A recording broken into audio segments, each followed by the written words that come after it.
It's about time.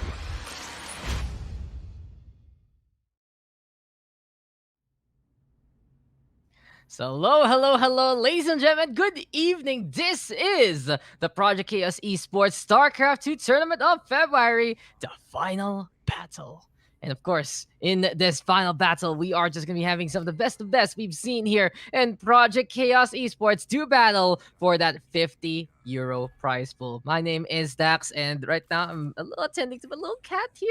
She's been very needy recently, very much in heat. So, we're going hands free in this cast for tonight. But hey, I'm very excited to see some of the familiar faces that we've seen so far in the Project KS Esports community to battle one final time on the EU side. So we do have, I believe, Marsman, Killer Monyas, and Fate returning here.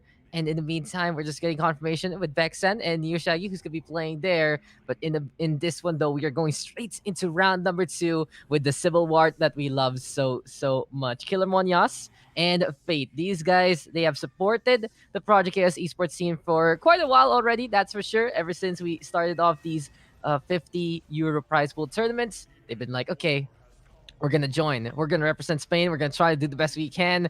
And almost all the time they're in that podium placing, so it really goes to show they are some of the top players that we have seen so far here for PCE.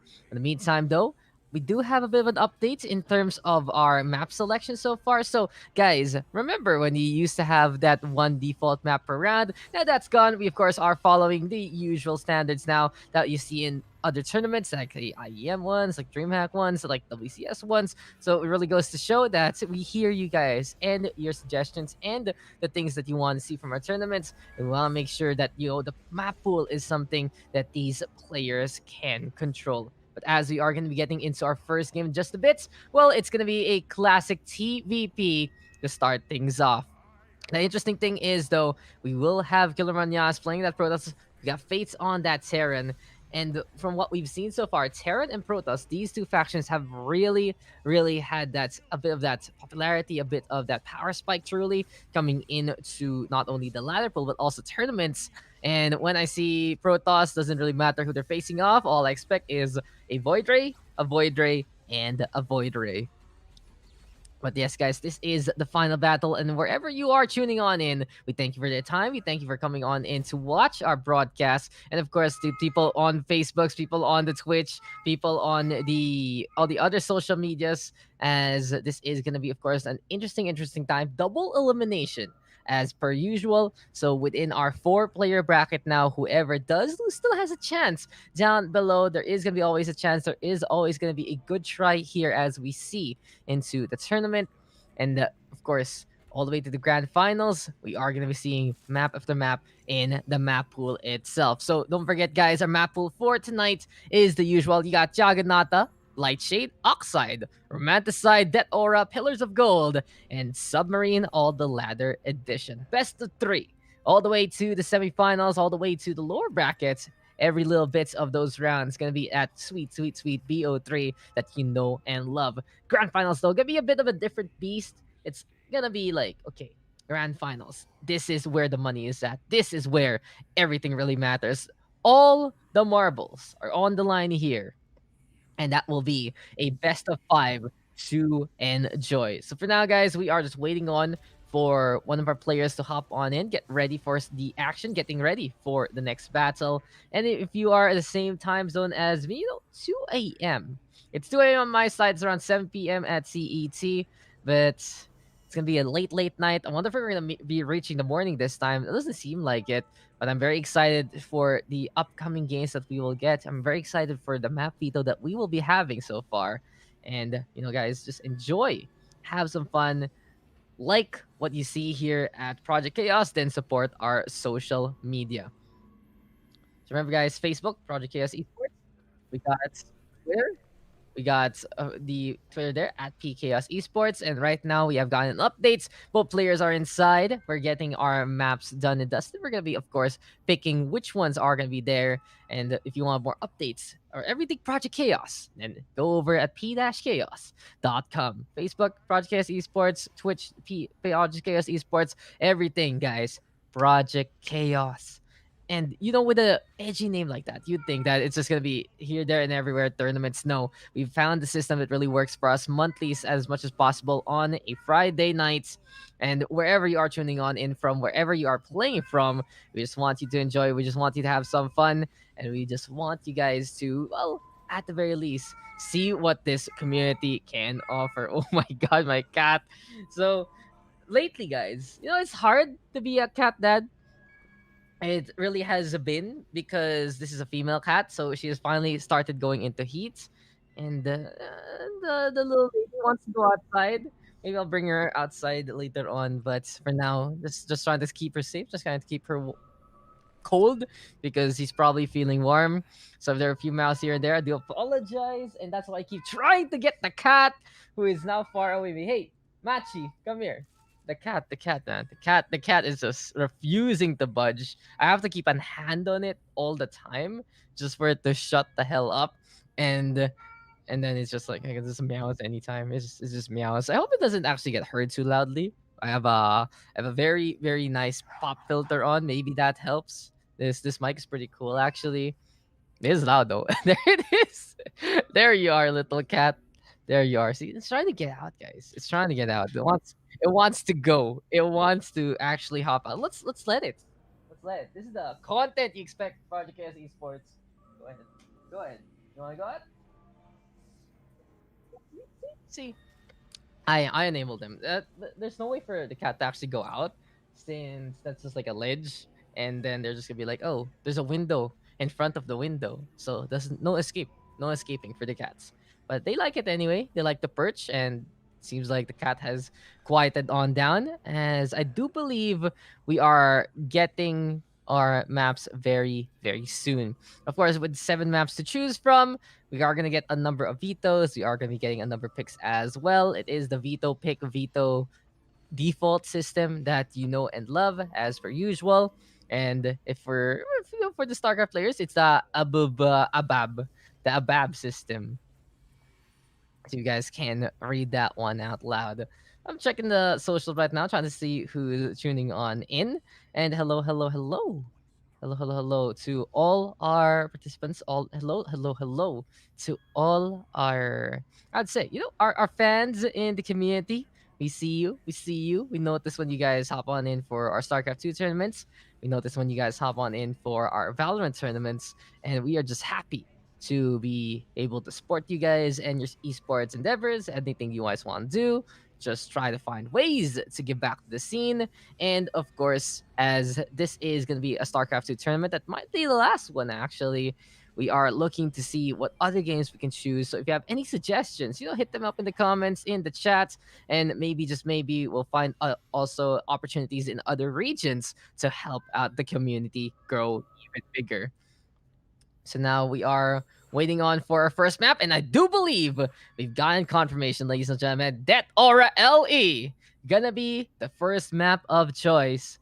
And we'll see who can bring death and destruction to their opponent. It is gonna be high time very, very soon to get into the game. It is finally time for the action to start. And yes, I love I love casting some EU SC2 with that amazing, amazing ping all the way from SCA. It's great. It's great. At least we're all connected globally. This would have never happened back in the 1990s. Then again, we'd have to send mail to each other, wouldn't we? If, like, we're always 1990s, 1980s even. I'd write a mail to our prod staff, and then they'll get back to me a month and a half later, and the tournament's already done.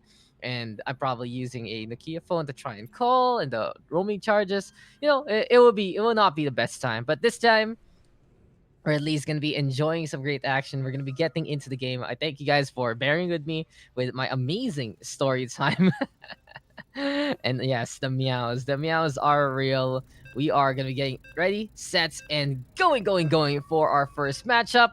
And here we are, Killer Manyas and Fate. Round 2 matchup underway. As we get into that Aura LE, it is high time for us to enjoy the battles here at our StarCraft 2 tournament final battle. So I'm casting some StarCraft 2, SC2 for tonight. And really appreciate you guys hopping on in, whether you are at Twitch, when you are or on Facebook. those are our main sources of interaction, and we're very happy to have you guys here wherever you're watching these tournaments. Then again, though, that Aura LE can be interesting since you do have those big ravines, those big areas where these flying units can just perch and be happy. Will we see the drops there from Fate? Will we see Void Rays from Pillar Monyas? Because Void Rays are the best unit in the game now. Void Rays are the best. Like no joke, it feels like we've gone back to Wings of Liberty where you just build Void Rays and you win. But then again, there's always going to be different things that these two players can do. Viable might be the way to go. Protoss, in the meantime, looking to just mix it up with some robo facility units. Going to be adding it over with some gateway units. And it is going to be high time for us to get into the match as soon as everyone's loaded, everyone's ready to go. And then we are waiting to just get started into this map. Now I'm just waiting for confirmation also with whatever is left in the map pool. But it seems like we're almost there, guys. We're almost there. I can feel it in my bones. I can feel it for us to get started into some more StarCraft 2. I just want to get started. I'll be honest, guys. I've been raring to go. It's been a while since I've casted StarCraft 2, so bear with me. But at the same time, I'm really excited because of that. It's been what? It's been shooter game after shooter game for me. It's time to see things that shoot by themselves without missing. It's always great to see things that never miss. That's the biggest thing. You come from a shooter game to a game where these units just have guns, and they hit those. They hit those. And it's like if these shooter games always had people that could hit those, how fast would these matches go? But now it's time for us to finally get into the game. Countdown begins, countdown is down, and here we are into our first battle. Best of 3, as we said, for round number 2, and Clan Warfare gonna be back in action yet again. Introducing first on the bottom right side of that Aura LE, it is your Orange Protoss, and his name is Killer Monyas. In the meantime, on the top left, EESC represent as well. And it's just all about staying plain in Spain. But hey, this guy, you gotta believe in him. The Red Terran, his name is Fate. So guys, I'm not the only one casting for today. I also have my cat casting with me apparently. But here we are getting to the action. Reaper Block is of course the answer for a TVP. So that Aura, as you notice, one big thing about this map is the acceleration zones in the middle. It seems like Killer Monyas having a few ping issues, perhaps. And he has a few bug issues, actually. Maybe some hotkeys, maybe... Yeah, he needs to restart, actually. So a minute on in, he's seen the setup. We've seen how the buildings are. And hopefully, Killer Monyas can actually get back into the game.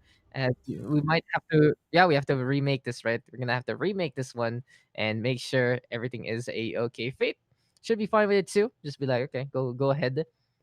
I can just use the rewind function to rebuild the initial building sites, but besides that, doesn't really matter because no scouting made whatsoever, no intel given whatsoever. Can just go for a full remake just in case. But yeah, it does feel like sometimes bugs do get in the way. So yeah, a hard remake has been confirmed, and as soon as Killer Monyas is ready to go into the action, we'll be raring at it. That's for sure. So Machi, my little cat, after you seen that amazing first game, what can you say besides meow? Yeah, this cat is now officially the co-caster because it will meow from time to time. I do have to bring it out. I'll bring it out later. I'll try. I'll try my best. But this cat is actually the room cat. It never stays outside, and I wonder how it'll react being in the patio that we have for the little cats. But hey, you're doing great, Pachi. You're doing great indeed. Anyway, guys, it seems like Lemonias is back into the party, and we can get started with our first game in just a bit. If you like what you see, whether it's StarCraft 2, whether me struggling with my little cat trying to make her calm down, then give us a like, give us a follow, give us a sub if ever. Just make sure that you guys can keep up with us here at Project Chaos Esports. We want to make sure that everyone has a good time. We want to make sure that you guys can have every opportunity to join our tournaments. But here we are, that Aura LE yet again. Game number one, take two. And yes, their cat does not stop, doesn't it? Oh my god. This is interesting. This I haven't actually, I'll be honest with you guys, I haven't actually had a home cast in a while. It really has been more or less studios here and there. And I'll actually get the cat real quick as we load into the game.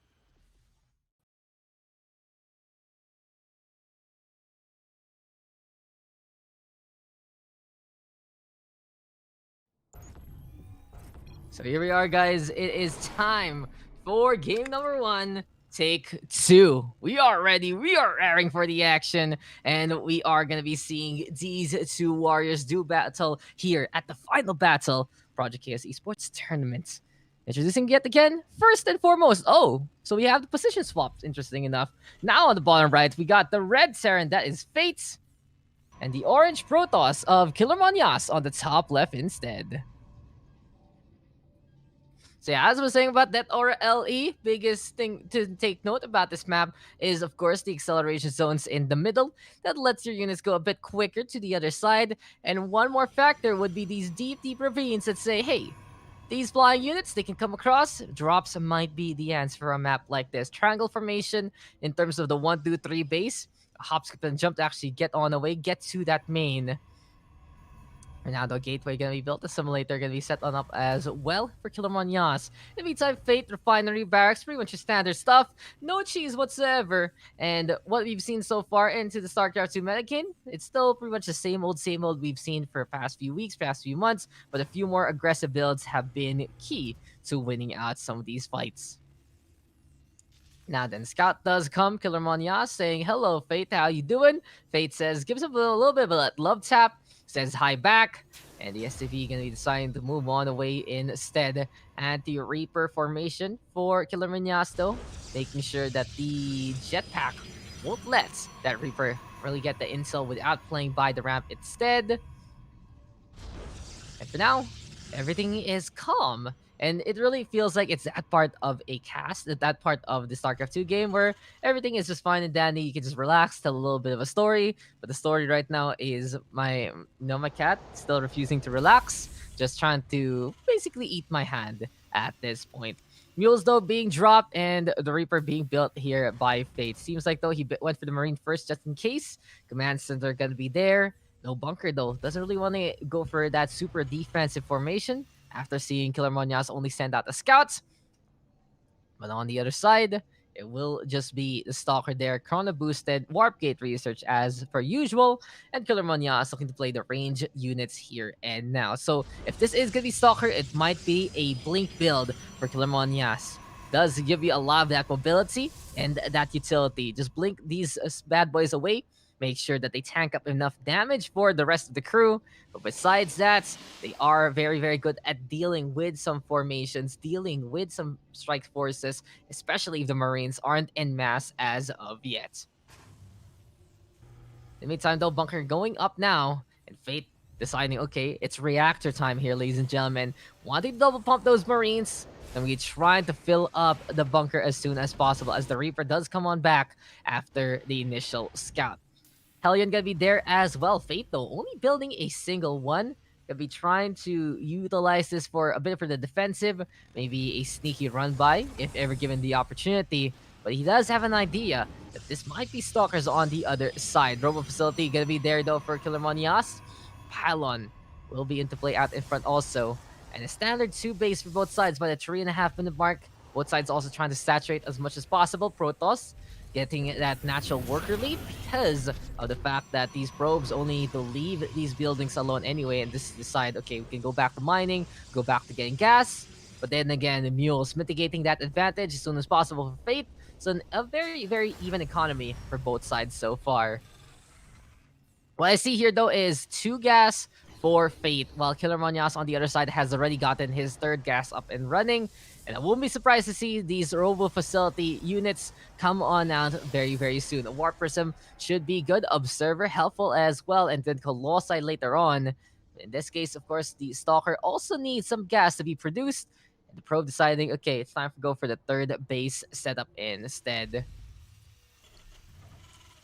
Now then, Fate. Oh, I like this. I like this a lot. So this is one of those small things that people can do, but having supply deals like this, just trying to fortify the front of the command center, making some of these units have some really weird paying.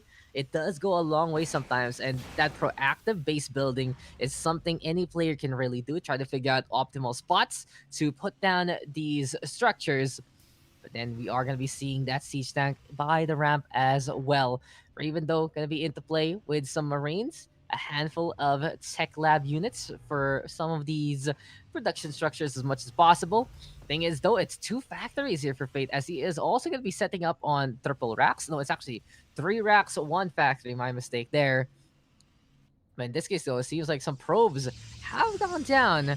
And now the forge is going to be built. Some pylon going to be there as well. Gateways though gonna be set on up again. And how many gates can we actually do here?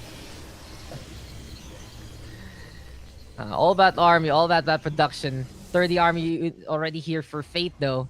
And it does feel like he's just setting up, waiting for the perfect time to maybe get that drop on as the medevac is being built already. Stalkers though, gonna be deciding, okay, it's time for the exodus. It's time for us to go on to the outside world. We'll see what Killer Monyas can do. What kind of initial damage will he find so far?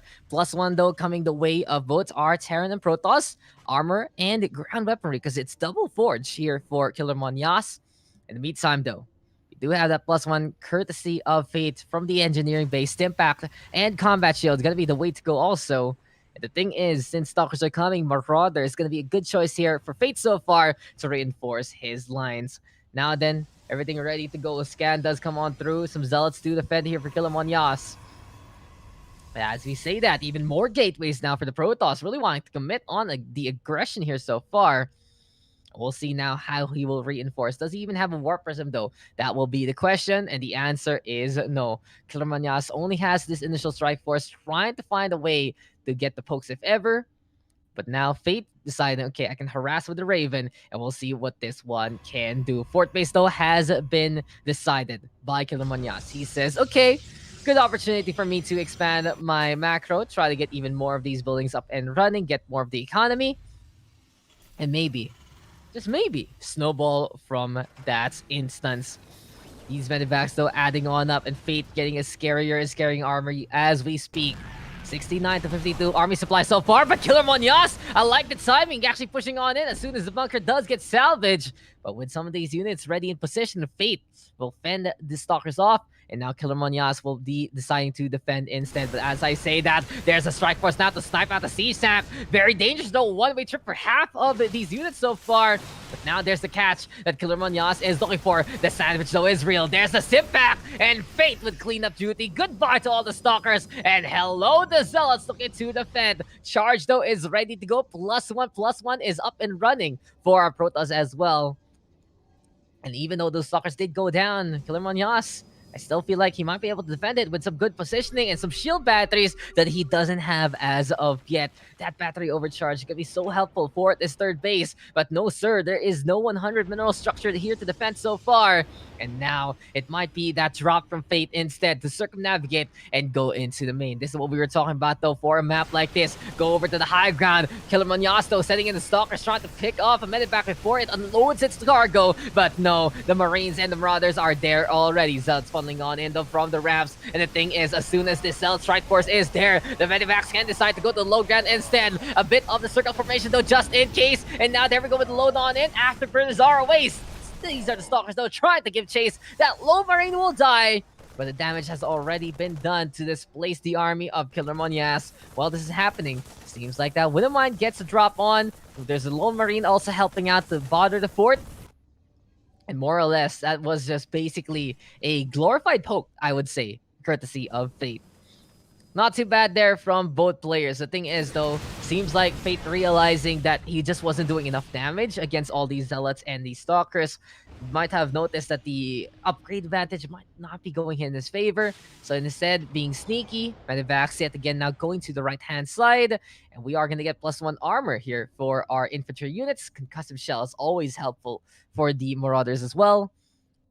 But in this case, it has gone into more of that Rax tech, and ghosts are the answer. So EMP upgrade is going to be online and ready to go. Shield should get neutered quickly by Fate, and we'll see if you can make those shots count in the end. Now, Killer Munoz, are you really going to be going for that fifth case, good sir? Are you really at it to try and expand all the way to the outside? Is it time? Is it there? Seems like that Nexus point, though, not gonna get canceled whatsoever. The probe pretended me to be one of the Marines, one of the brothers so far, trying to survive, trying to still stay on. And now it is gonna be high time for all of the units to come and go. 19 workers have gone down, though, for the side of Kilmanya. Seems like there was a bit of those Widow Mines trying to find the angle, and the Medivacs right now deciding to get on away in time. Great drop into the main base here by Fate. Seems like he is just able to get the angle time after time. Clean up now for the Widow Mines, though. And it seems like Fate just hanging out by the north side of the map. This Raven, though, 16 kills to his name. No energy to drop down those auto turrets, unfortunately, but the damage has been done already to the main base, and Fate has taken that worker lead only on 3 base. How will Clemonias respond? That will be the question. On a map like this, I wouldn't be surprised to see a Stargate actually here for our Protoss player just to pick apart those roaming aircraft on the sides. And now, since he can't make it there, he can't reach it with the Stalkers. The Raven is just happy to sit down and take a cup of tea. All things considered, Killer Munoz needing to go for a bit of a comeback, but he does have the upgrade advantage right now, and his ground forces are still looking scary, even though he has a 34 army gap away from his opponent. Medivacs, of course, a big component of Fate's army so far, going to be helpful for the heals, but they don't really do damage. And now Killer Munoz happy to go onto the outskirts and try to find a few pokes here and there. The biggest thing Killer Munoz wants to do right now is find the poke. Find a way to actually catch out the opposition. Find a way to say, oh, hello, army that is coming my base. Can I find a way to pick you off? That will be the question. Psionic Storm, though. Gonna be the answer so far here by our Protoss. Killer Munoz right now, scouting on around, trying to figure out what else is going on. In this case, it is just going to be more and more of those units courtesy of the Terran. Auto turret, yet again, though, to the main base has been super, super pesky with 18 kills to the name of Raven. You gotta say that this guy, this operator, needing to, at the very least, get a raise, but rather, before anything else. Psionic Storm, though, is going to be up and running, and here we go again. Fates, another Marine Marauder drop, just saying hello to the probes, taking them down, and minus 12 yet again now for Killer Munoz. He's taken damage by the dozens here, and it's not helping out whatsoever. These Zealots aren't really doing anything, just running around the map. And it seems so difficult right now for Killer Munoz, but one thing he can do is anticipate the drop. Now the Stalkers are ready to go. There we go with Blink. Good snipe onto the first, good snipe onto the second, and now the third Medivac will go down. The Marauders instead can be trying to encircle themselves by the mineral thatches, but the Zealots are there to go for the cleanup, and this time it's well played here by Killer Munoz. He found a way to shut down the drops there from Fate. Fate a little too eager to do it again. Been read by his opponent like a book. But in this case, though, I still worry for Killer Munoz having none of those anti-air capabilities with his own air units. He is going to be going for the High Templar, though. Storms, always a force to be reckoned with, and I don't like... I mean, I do like this for Killer Munoz. I don't blame him deciding to go for the spellcasting route instead. Unfortunately, though, Ghost on the other side might make it difficult because those EMPs draining down energy, draining down that shields, and of course, the snipes. Going to be one good way to find the pickoffs. It really feels like between Ghost and High Templar, it's a battle of abilities. You want to get the Psystorm up and running immediately from the High Temp. On the other side, EMP to go for the melt as much as possible. But then again, High Templar always with the counterplay, feedback, an opportunity to break any kind of energy-based units. Gotta commend, though, our 2 players so far for their antics in the upgrades. +3/+3 for our Protoss before even the Terran, as Fate is trying to get his own +3/+3 up and running, as well as some ship upgrades right now.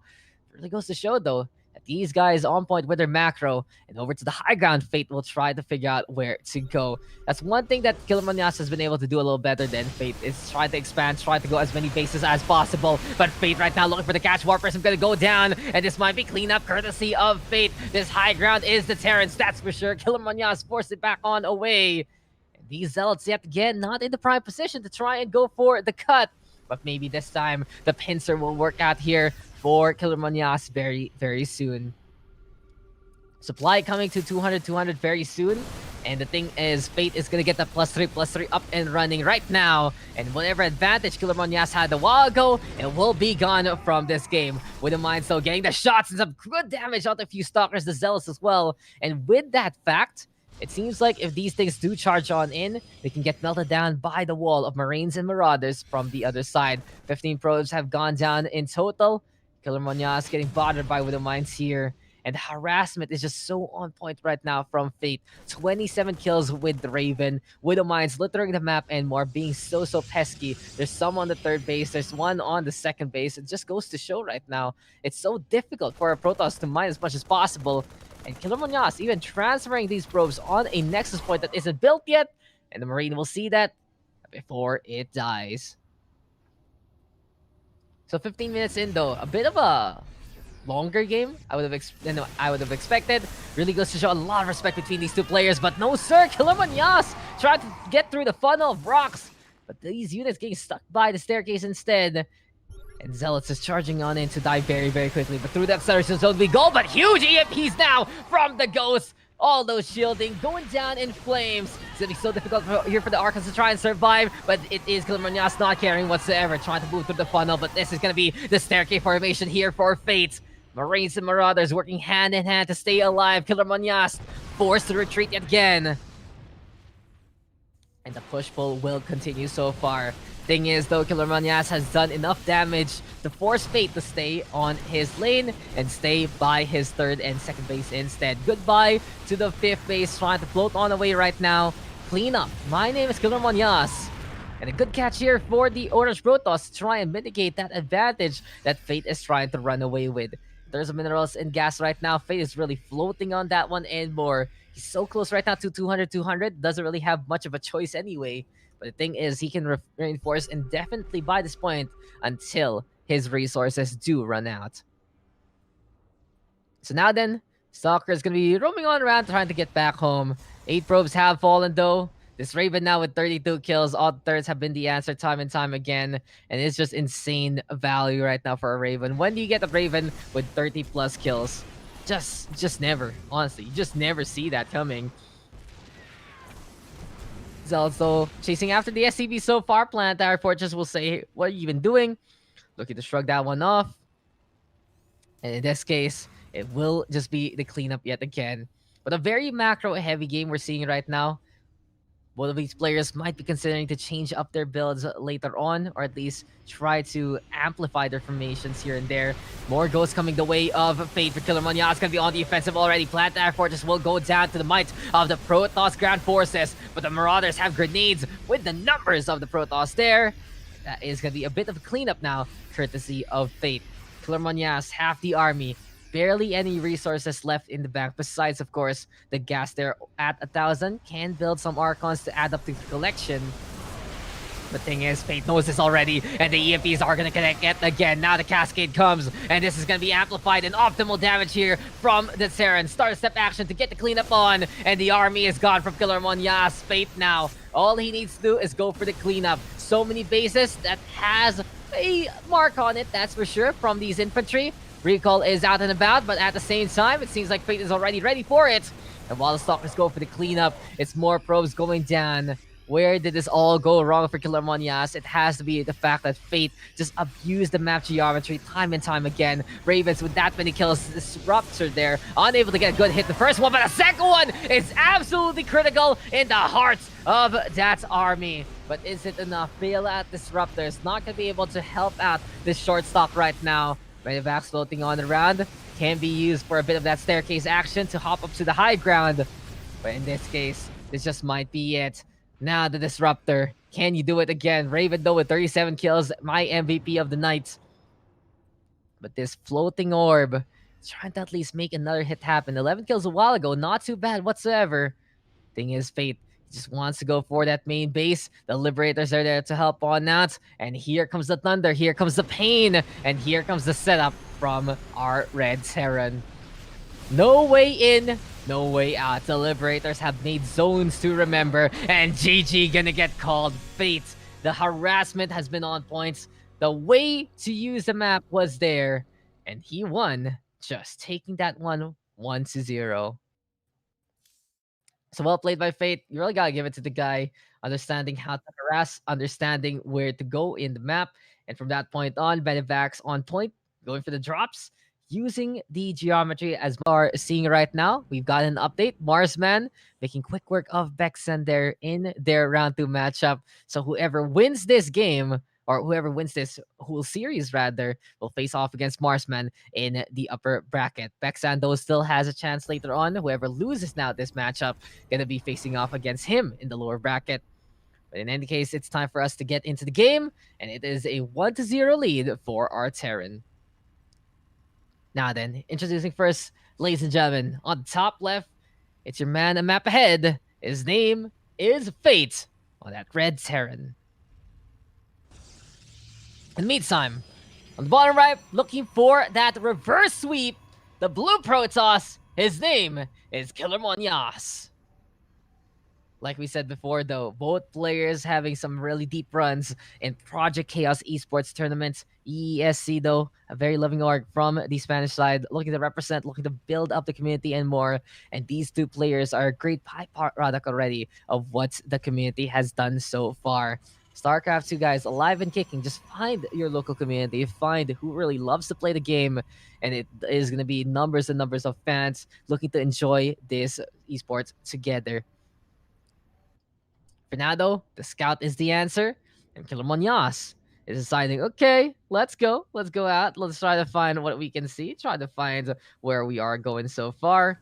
And for now, it's all about scouting around. It's all about trying to see what's going on and make sure that nothing is funky here. Fate does have the capacity, and Fate can always choose to go for a cheese here. It is the second game. He is the one ahead right now, but the SCVs are giving chase. They do not want to let that probe away.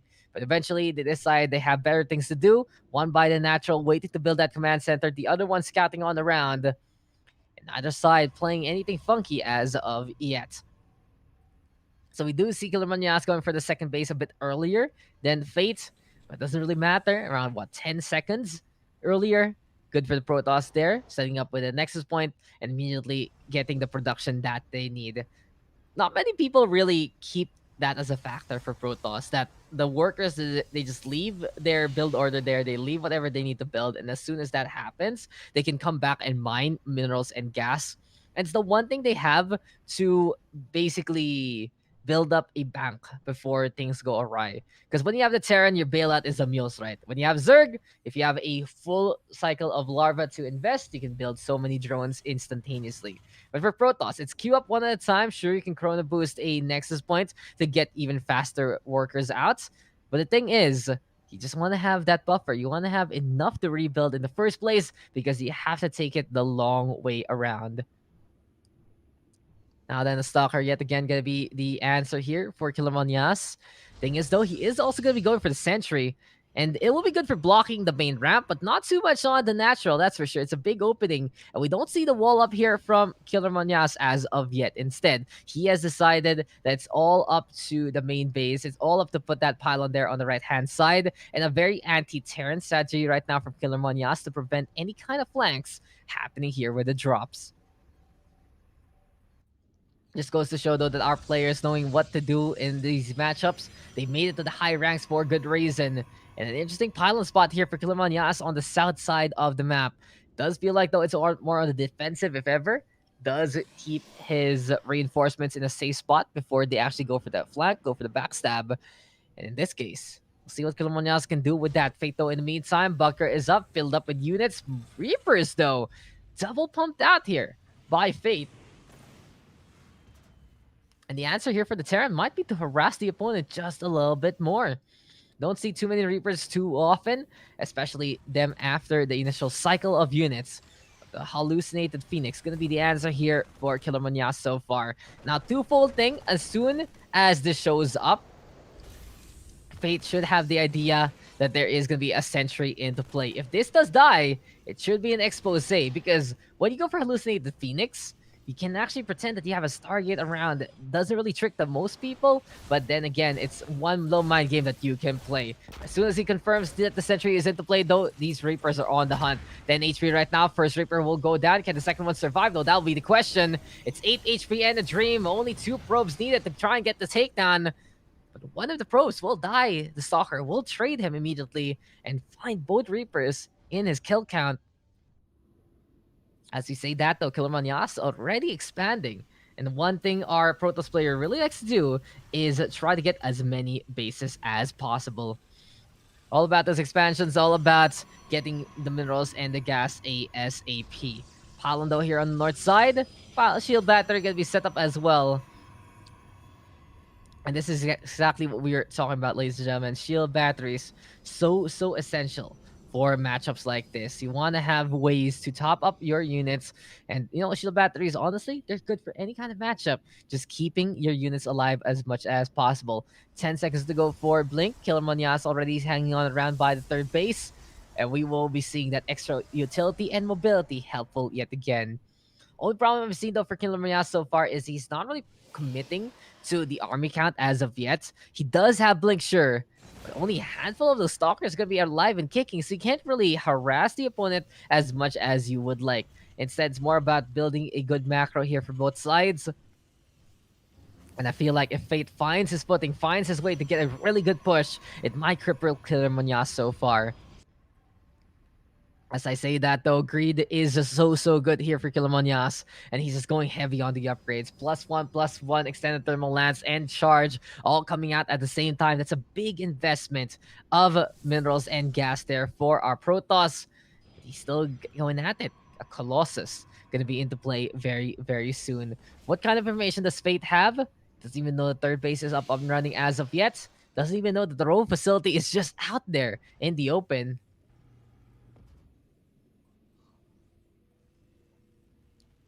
In any case, though, it's still about all those infantry going on down, and Fate really liking a palette of Marines, Marauders, Ghosts, and etc. to try and add up to his build. Scando does come, and Fate for now will be trying at the very least to see if there's any kind of observer action happening near his second and third. Upgrades are also going online here for the Marines so far, and concussive shell for the Marauders as well. Terran really stocking up on the arsenal here, and they might be looking to go for the push very soon. Now then, how will Killer Munoz defend? Well, of course, with these Colossi into play, wouldn't be surprised if the Protoss can actually hold the line and make it happen. Templar Arca is going to be built. There we go with the gateways as well to add up. Really, just more and more of those ground infantry that Killer Munoz really likes in this game. Now then, the upgrades are out and about for our Protoss.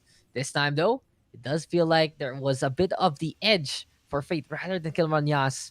But then again, he did extend all the way to Robo Bay facilities, and he did extend to a Templar Archives, taking a lot of time from that research from coming online as soon as possible.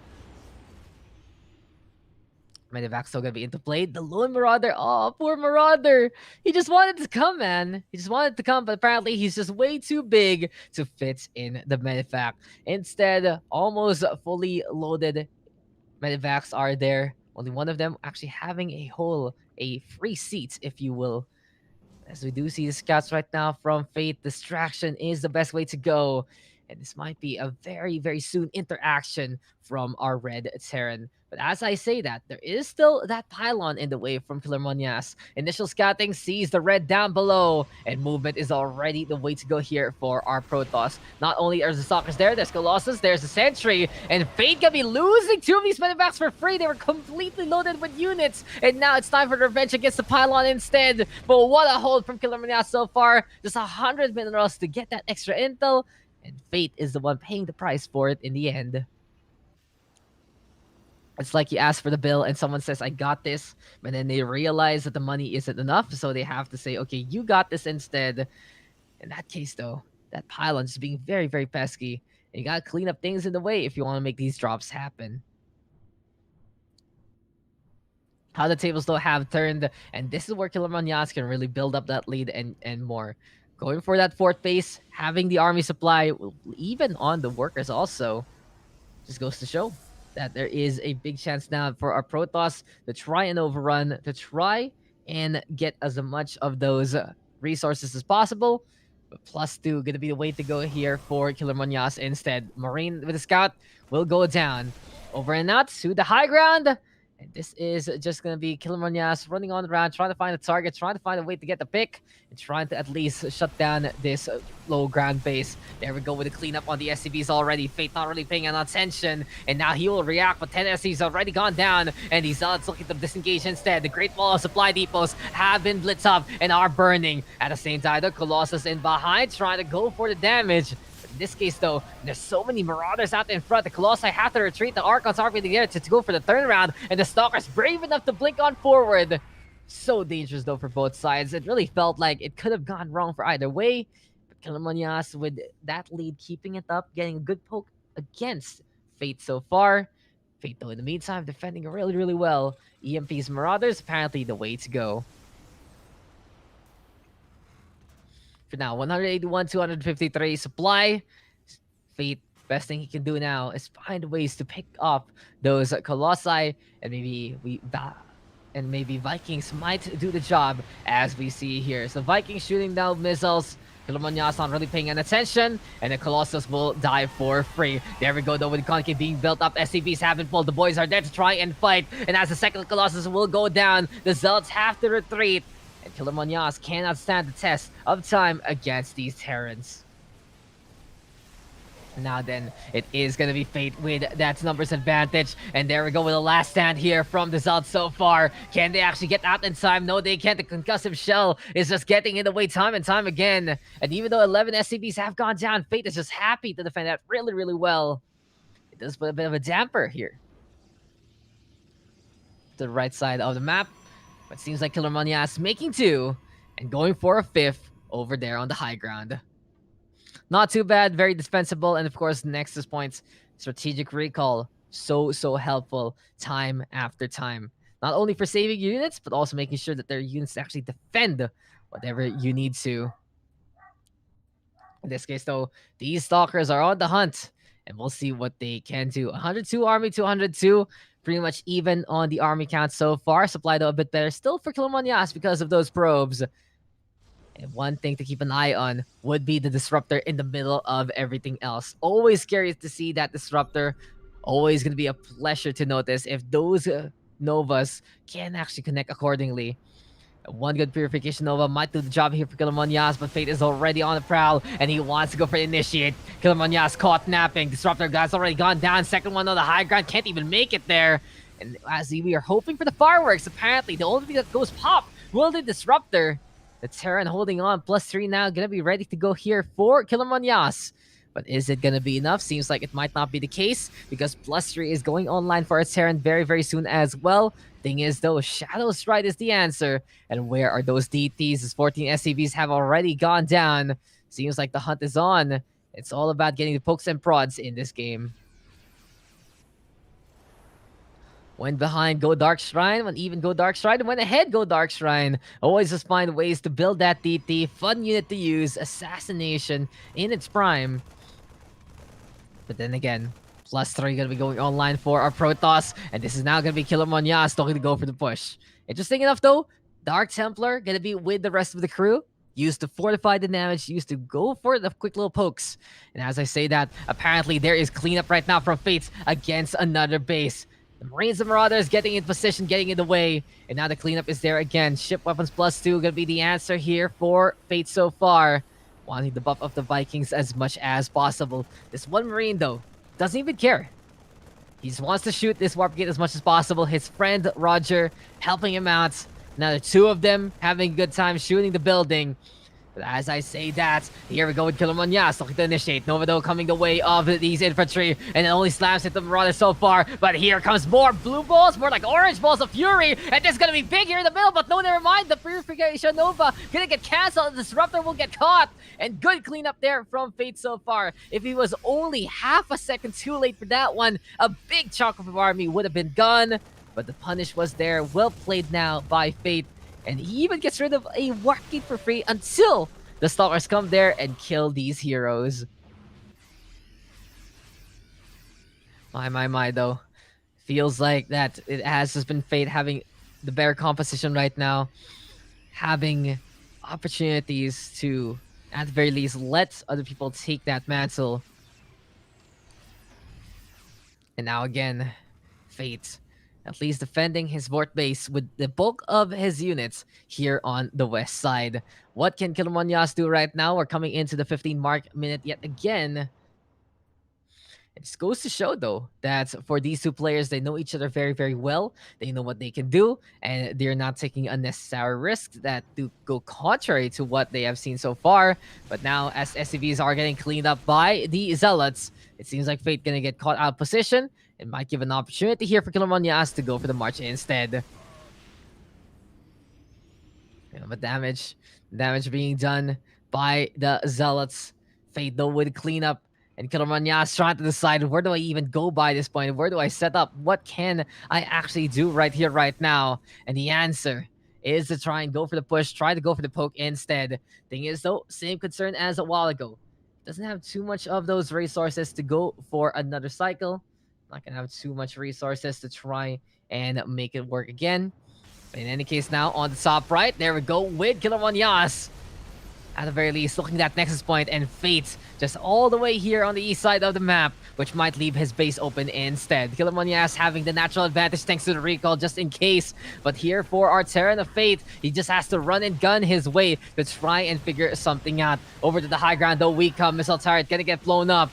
And Fate right now trying to set the command center here up and running. And it seems like the base race is the way to go instead. All about cleaning up the bases, all about cleaning up the buildings. Fate has just committed. Fate has just decided, okay, we'll be able to go for the catch instead onto the Colossus. And the thing is, Kilomonyas trying to decide what the plan will be. Planetary Fortress, though, is there. The repairs are so on point. And 48 probes have gone down. Thing is, trying to go for the base race against the Terran is not the best decision when you have all of that set up there on the other side. And sure, that's a single base gone there from Fate to west flank. But is it enough? The one on low ground has been erased also by the Zealots. But here comes Fate over to the high ground instead. Sees the Dark Shine already, going for the shots. Pylons getting picked apart as well alongside the probes. And goodbye, good riddance to whatever is on the high ground so far. Now we see Kilomonyas deciding, okay, let's go for the comeback. But is it too late? It does look like that way. The Dark Templar, though, trying to find a few targets here and there. But no dice. And now the forces have arrived. 71 probes have died, though, in this matchup. 20 workers to 5. What has happened to the economy for both of these players? It has been that base race scenario. Big clash, though, coming our way. Almost no choices and no chances to reinforce. And we'll see what these two players can do. Colossi on the left side, though. EFP now courtesy of Fate. But here comes the Stalkers. And more of them adding in the damage. Colossi now backing on the way. Purification Nova is there, though. And it's still going to be some of these forces going on down. Fate with the last stand. But they're saying goodnight and goodbye. And Kilomonyas on the other side will win out the attrition. And will win out the brawl. We are going into game number 3 as Kilomonyas was able to clutch it out at the very end of that map. What a game, though. What a game that was. And from what we saw there, I like what Fate did, go for the base race. But the thing is, just Kilomonyas, he won out the fight, he psyched out his opponent, and it was just enough to take that win. Super well played there to Kilomonyas. Finding ways to make it happen, finding ways to at least get the harassment on. And from that point, it was just a victory there for Kilomonyas as soon as he came back. So dangerous, though, not defending whatsoever. The recall, don't know if it was used up or not. I think it might have been, so it was on cooldown. But then again, it's just how we really saw that matchup work boiled down to a bit of unluckiness on the side of Fate. As soon as he decided to come on that, there comes Kilomonyas with a clean of duty that is so memorable. One thing also to take note would just be the upgrades going in favor of the, I'd say, the Protoss side. He's been doing a really good job of making sure that he has every little bit that he can eke out from his own units, every little bit that can work for his composition. But here we go, guys. It's time now for our third map of our first set. We just started, and these games are already so hyped between Killer Manyas as well as Fate. Will we see them again later on in the grand finals? Will we see them again face off against each other, as one can come from the upper bracket and one can come from the lower bracket? But all eyes are on this. All eyes are on this upcoming map of Oxide LE. It's all up to them now. Whoever wins this will move on to the semifinal to face off against Marsman. Loser drops down to the lower bracket. It might be time for us to get into the game. Here we are, guys. The final battle will continue. You know, it's not just trying to hit each other with these swords, trying to hit each other at the very starts of the fights. We still got more to go, and we cannot wait. But our first matchup has already been so memorable. Our first matchup has already been something to truly enjoy. And if you like what you see, then of course all the socials of Project AS Esports do show up time to time on the side. Oxide LE though, map that has all that middle high ground map that has all of the, I'd say, rocks that you can break for a direct path to the opponents. But then again, a bit risky to open yourself up just like that. We'll see though if someone decides to bite on it. We'll see though if someone decides to actually try and make it work that way. Will it be Killer Monyas or will it be Fate to take the win? That is the question.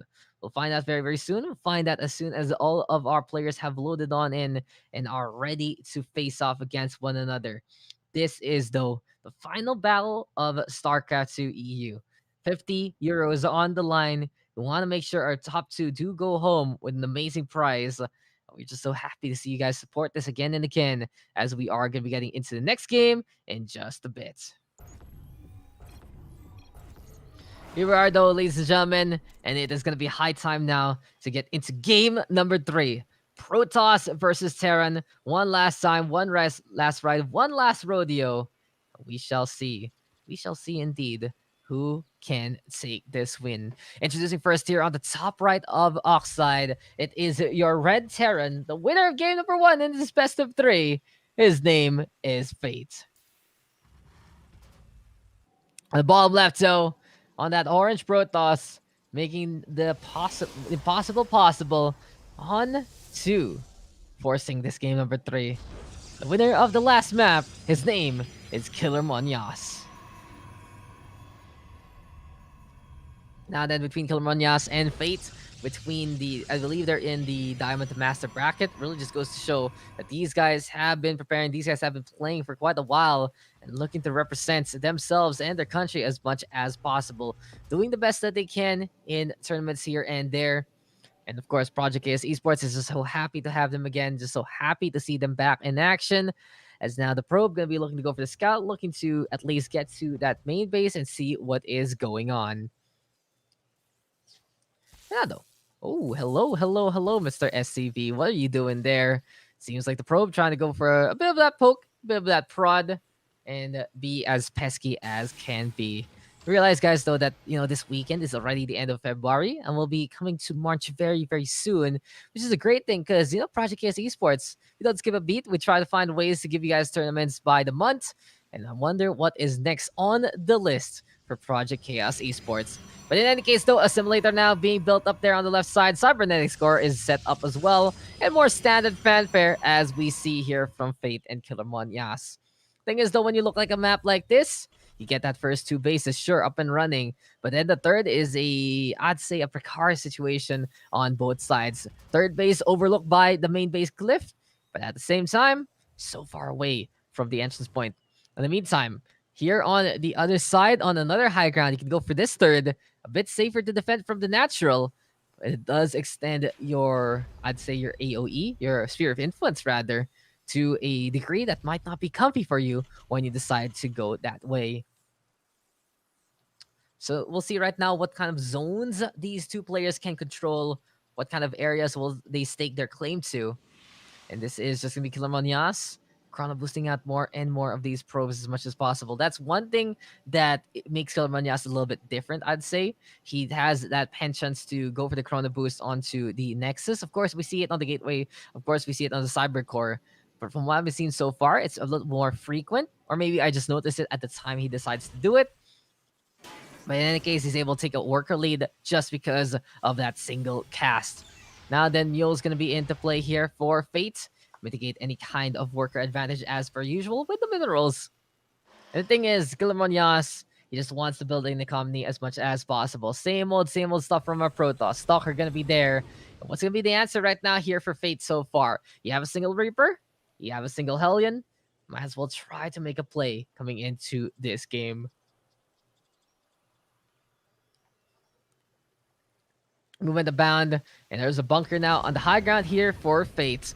Always wanted to play defensive, and just goes to show yet again that these players knowing exactly how each other wants to play this.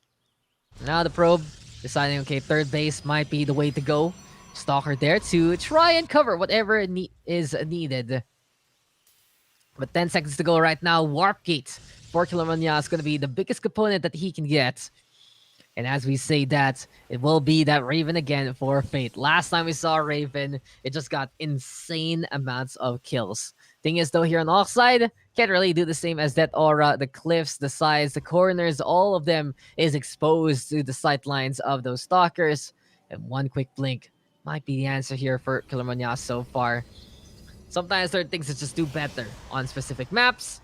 And in this case, we'll see if Fate can adjust.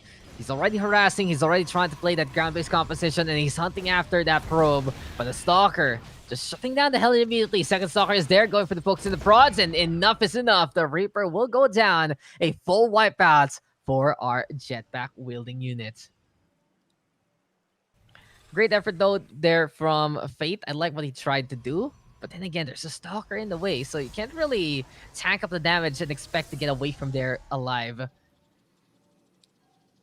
Still, though, seems like we are going to be trying to get more and more of that supply yet again. And these are the gateways. There are 4 of them on the high ground. For now, though, barracks going to be built. And we do hear the mule being dropped down accordingly.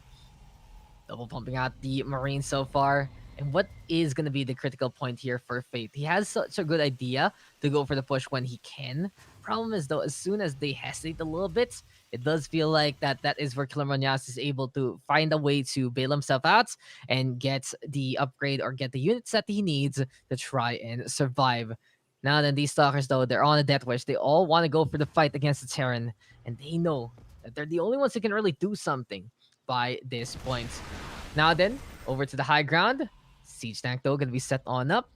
Immediately, the blink. Going to be the answer here for Kilmanyas so far. Raven, though, just setting up a bit of that Overwatch duty. Command center and a barracks being built. The second barracks is going to be there to make it 4 total. And it really just goes to show right now that 1-1-1 is the safest way to answer. But then again, when you realize what build you want to do, just build so many more of these racks. Make it happy time to get more of that infantry. Now then, 92 to 92 supply. Combat shield, stim pack, gonna be the way to go here for Fate. Thing is, though, from the first game to the third game, gotta say we've seen not only standard play, but we've also seen standard builds for the players, specifically their own. They do like to play these specific styles. They do like to play these specific units at these specific times, and they're just happy when they can follow it. They're just happy when they can really find that balance.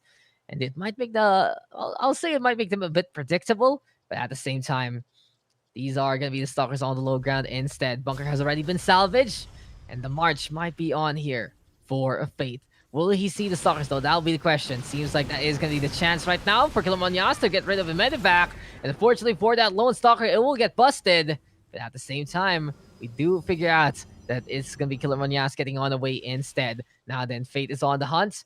Wants to go for the push. Observer just decides to go past them, and here we go with a big amount of Zealots looking to defend. They all have the charge upgrade. They also all have +1. And we'll see if it's going to be a good surround here for Kilimanya so far. Fate, though, might be overextending because these are going to be the Warriors going at it again and again and again. SCBs have gone down though for both sides. And seems like the fire is there to keep the tank up instead. All about that damage now. Fate with the cleanup at the very end. That was really, really close though. And it seems like Fate going to be the one ahead of this one. But as I say that, there's Stalkers into the natural here. 14 SCBs have gone down. 10 probes though is going to be the answer on the other side. And of course, the Raven is there to be the biggest bother as of them all. It might turn into another base race scenario, but this time the armies are just so dwindling. And this is going to be hurting Kilimanyas and Fate where it counts. Thing is though, at the very end of that, worker count more or less even. Fate gonna be able to have a bit of that advantage getting minerals. But as I say that, the medivac already with a drop down below, a drop on the south side. And he's going after that Nexus point as quick as can be. 22 probes overall in the past few minutes of Clash. And here we go with the Stalkers right now. Deciding to stay on the left side. The medivac though looking to disengage. And everyone inside that medevac getting blown to bits as soon as they disengage, as soon as they depart. 25 probes already saying goodnight and goodbye. 16 kills on the Raven. Fate, how are you making miracles happen from this Raven time and time again? It's just crazy the value that he can get from this unit. Well played too, Fate, so far. Able to find even more of those picks. And after that last run by the Raven, it was just enough to take the worker lead away from Killer Monyas. Not only that, there is going to be a Widow Mine hanging on the ground on the main base. Armory, I believe, is up and running, so these things can now go invisible. The thing is, Chrono Boost is going to be the answer here for Killer Monyas to try and mitigate the Restar's disadvantage. But the arm is prime, and they're ready to go against that lone probe. Did Kilimanya see that? That'll be the question. There we go with the sightlines. There we go with the takedown. And finally, the oppressive Widow Mine has been deleted. Thing is though, all about moving again. Killer Manyas deciding maybe I can actually go into the outside world. Maybe I can find a way to go for the attack. And GG is called. Fates will take it. Killer Manyas realizing the economic advantage a little too much to handle. Killer Manyas with 96 of that army after the scouts. And GG is called for Fate to move on to the upper bracket semifinals.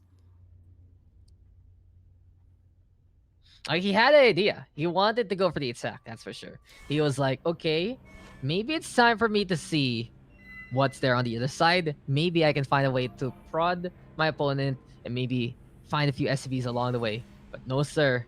Big army there saying hello. A dead stop to the Zealots and the Stalkers. GG called. And it will be Fates moving on to face off against Marsman in the upper bracket semifinal. We'll be taking a quick little break, and when we return, it will be that matchup. We'll be right back, guys. Stay tuned and stick around. This is the final battle for StarCraft 2 from Project Chaos Esports.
Hello, guys. So welcome back to the final battle here from Project Chaos Esports. And what an amazing round number two matchup we got from Killer Manias and Fate. That went all the way to 3 games. Standard gameplay, pretty much the same build over and over and over again. But you gotta enjoy how they really adjusted their movements, adjusted their playstyle according to the map, and more. But the harassment and the Raven value, I would say, from Mr. Fate, just giving him a little bit of that belief, giving him a little bit of that edge. And it's just insane how many kills of workers he got with that Raven. Around like what, 20 in that last game. And then the first one, it was around 37. Just goes to show that the power of the Terran cannot be, it cannot be shrugged off, especially from that detection unit that can drop down turrets at the press of a button, I would say. But now it's time to see if we will see the rethrone or the dethrone of Marsman SC. Marsman versus Fates in the upper bracket semifinal.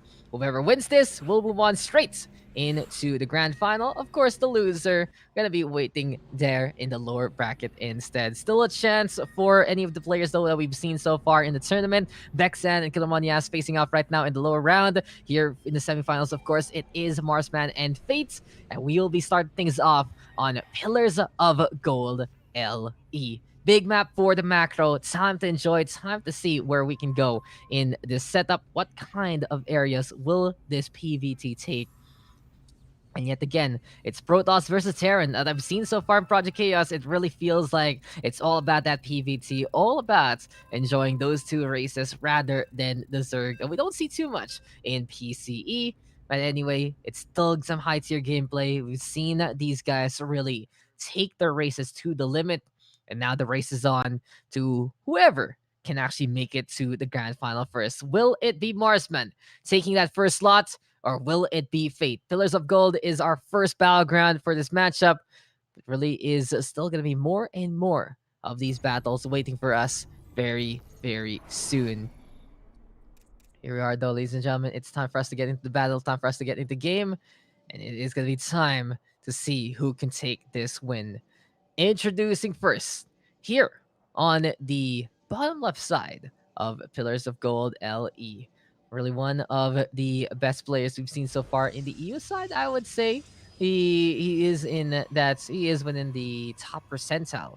And I'd say he's also one of the best players from now from PCE. He is the one, the only. His name is Marsman. In the meantime, here in the top right, we got, of course, the scrappy man who's find ways to go for the harassment, found ways to get pick after pick. Looking to represent EESC here and now, looking to show up for his clan after dethroning and at least, removing his friend, his buddy, his pal Kalamonyas from the equation here in the upper bracket. He is that Red Terran, and his name is Fate. So as you saw there, guys, these guys are discussing everything else going on in the StarCraft 2 scene. Really just goes to show that these guys are very, very updated and what is going on in the community. And if you guys aren't, besides tuning in, of course, here at PCE at the final battle, there is, of course, IEM Katowice to enjoy as well. Some really, really good games so far tonight for StarCraft 2. And it just gets even yet better and better as the night goes deeper and deeper. Probe, though, getting harassed by 2 SCVs. Seems like Fate already giving Marsman a love tap and more. Now, though, it's all about Marsman deciding to disengage and deciding to stay away from everything that is bothering him so far. Now, a little bit of an update for Marsman, actually. So he has a new clan tag, and it's because he has now joined how do you say this? Dominaticus Esports. That's hard to say. Like Dominaticus Esports. Once you get it right, you just get it right. That's how I do it, guys. When you have a word that's hard to say, you mess up on purpose, or you just try to say it, and if you mess up, okay, shrug it off.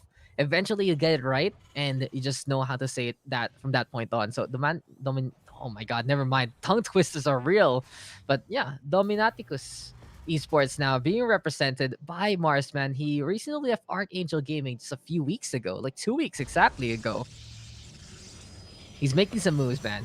This guy is making some moves, and he's looking to get an even better 2021. For now, though, it is going to be a hyper defensive setup here for Marsman. He does have that shield battery on his main, Wild Cancel right beside the assimilator, and you have the gateway and the cyber core to defend against any Reapers trying to jump there. Second point of Nexus. Gonna be out and about as well. And Marsman gonna be playing the Adepts instead, trying to be very, very pesky as much as possible. Glaives are a go. And Marsman able to infiltrate in behind past the bunker. As I say that though, Fate has done a good job to put the SCVs on the inside, not losing any of these workers. And as soon as that happens, the Hellion comes on now. Marsman is already in full retreat and more. So overall, some really good timing so far between our two players. 3.5 minutes in, they have an understanding of what they want to do with their buildings, with their structures, with their builds, and they're very, very happy right now in terms of that setup. But Marsman, of course, taking that worker lead by being that Protoss, Robo Facility, Gateway, and another Gateway to make it 3-gate, 1 Robo setup on the high ground is the way to go for our Protoss player. 1-1-1 though is here for Fate. And as soon as he feels like everything is fine and dandy, second racks is the way to go. Means that the bio ball will be in full effect later on. Raven, though, it's found so much value here for Marsman, for Fate rather, so far, and he'll be happy to try and do it again. Blinkstalker, though, is the answer here for Marsman, the initial adept, just to get away from the bunker in the first place. And now these stalkers saying, okay, let's all regroup, let's all huddle up and stick around by the main base. And while all this is happening, Siege Tank is there. Marines are going to be here on the high ground. And for Fates, it just is going to be all about getting more and more of the SCVs as much as possible. So fortifications and supply depots, they go hand in hand. And you can use them to just get in the way of any kind of bases and more. Trying to, at the very least, blockade what kind of push Marsman wants to do.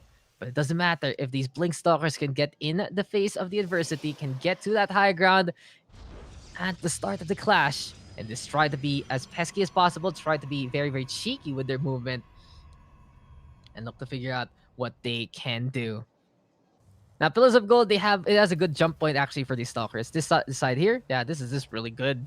You put stalkers in the low ground, you get an observer, and suddenly it will just be an easy time to go up and down from the third to the first. Raven, though, is in a good spot. And I do believe that Fate did see that there's a small little blue icon near his units. Does Fate see this now? That'll be the question. Oh, the observer. The observer is just there. Marsman is at the very edge of that detection zone. But Marsman still considering it. Marsman still thinking to do it right now. But it really is some good stuff here from Fate in terms of defenses. Siege tank on the natural. And the Marines and the Raven plus another siege tank on the main.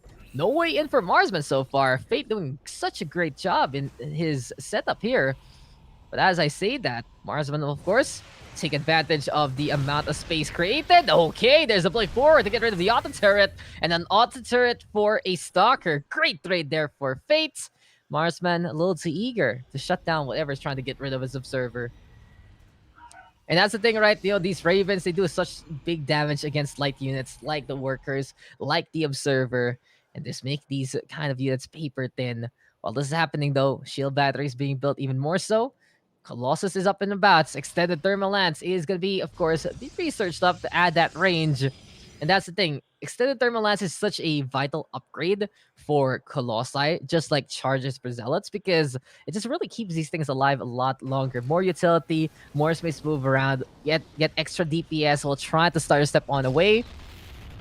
Fate, though, now feeling confident that he can push on out, and he will decide to move to the natural, but this might give Marsman a bit of an edge. So there, timing is everything, and patience is virtue. Marsman sniping some of these SCVs here and there, and denies the combat shield as well. Big value now taken by the Protoss. And the thing is, he's on the high ground, so he can disengage whenever he wants. Marsman, he just steals that one away from Fate, but still, the hunt is on, the chase is on, and Marsman trying to stem away, trying to hold the line. But some overwhelming odds, some overwhelming firepower there from Fate to get the push on again and again. Now Stalker will fall down.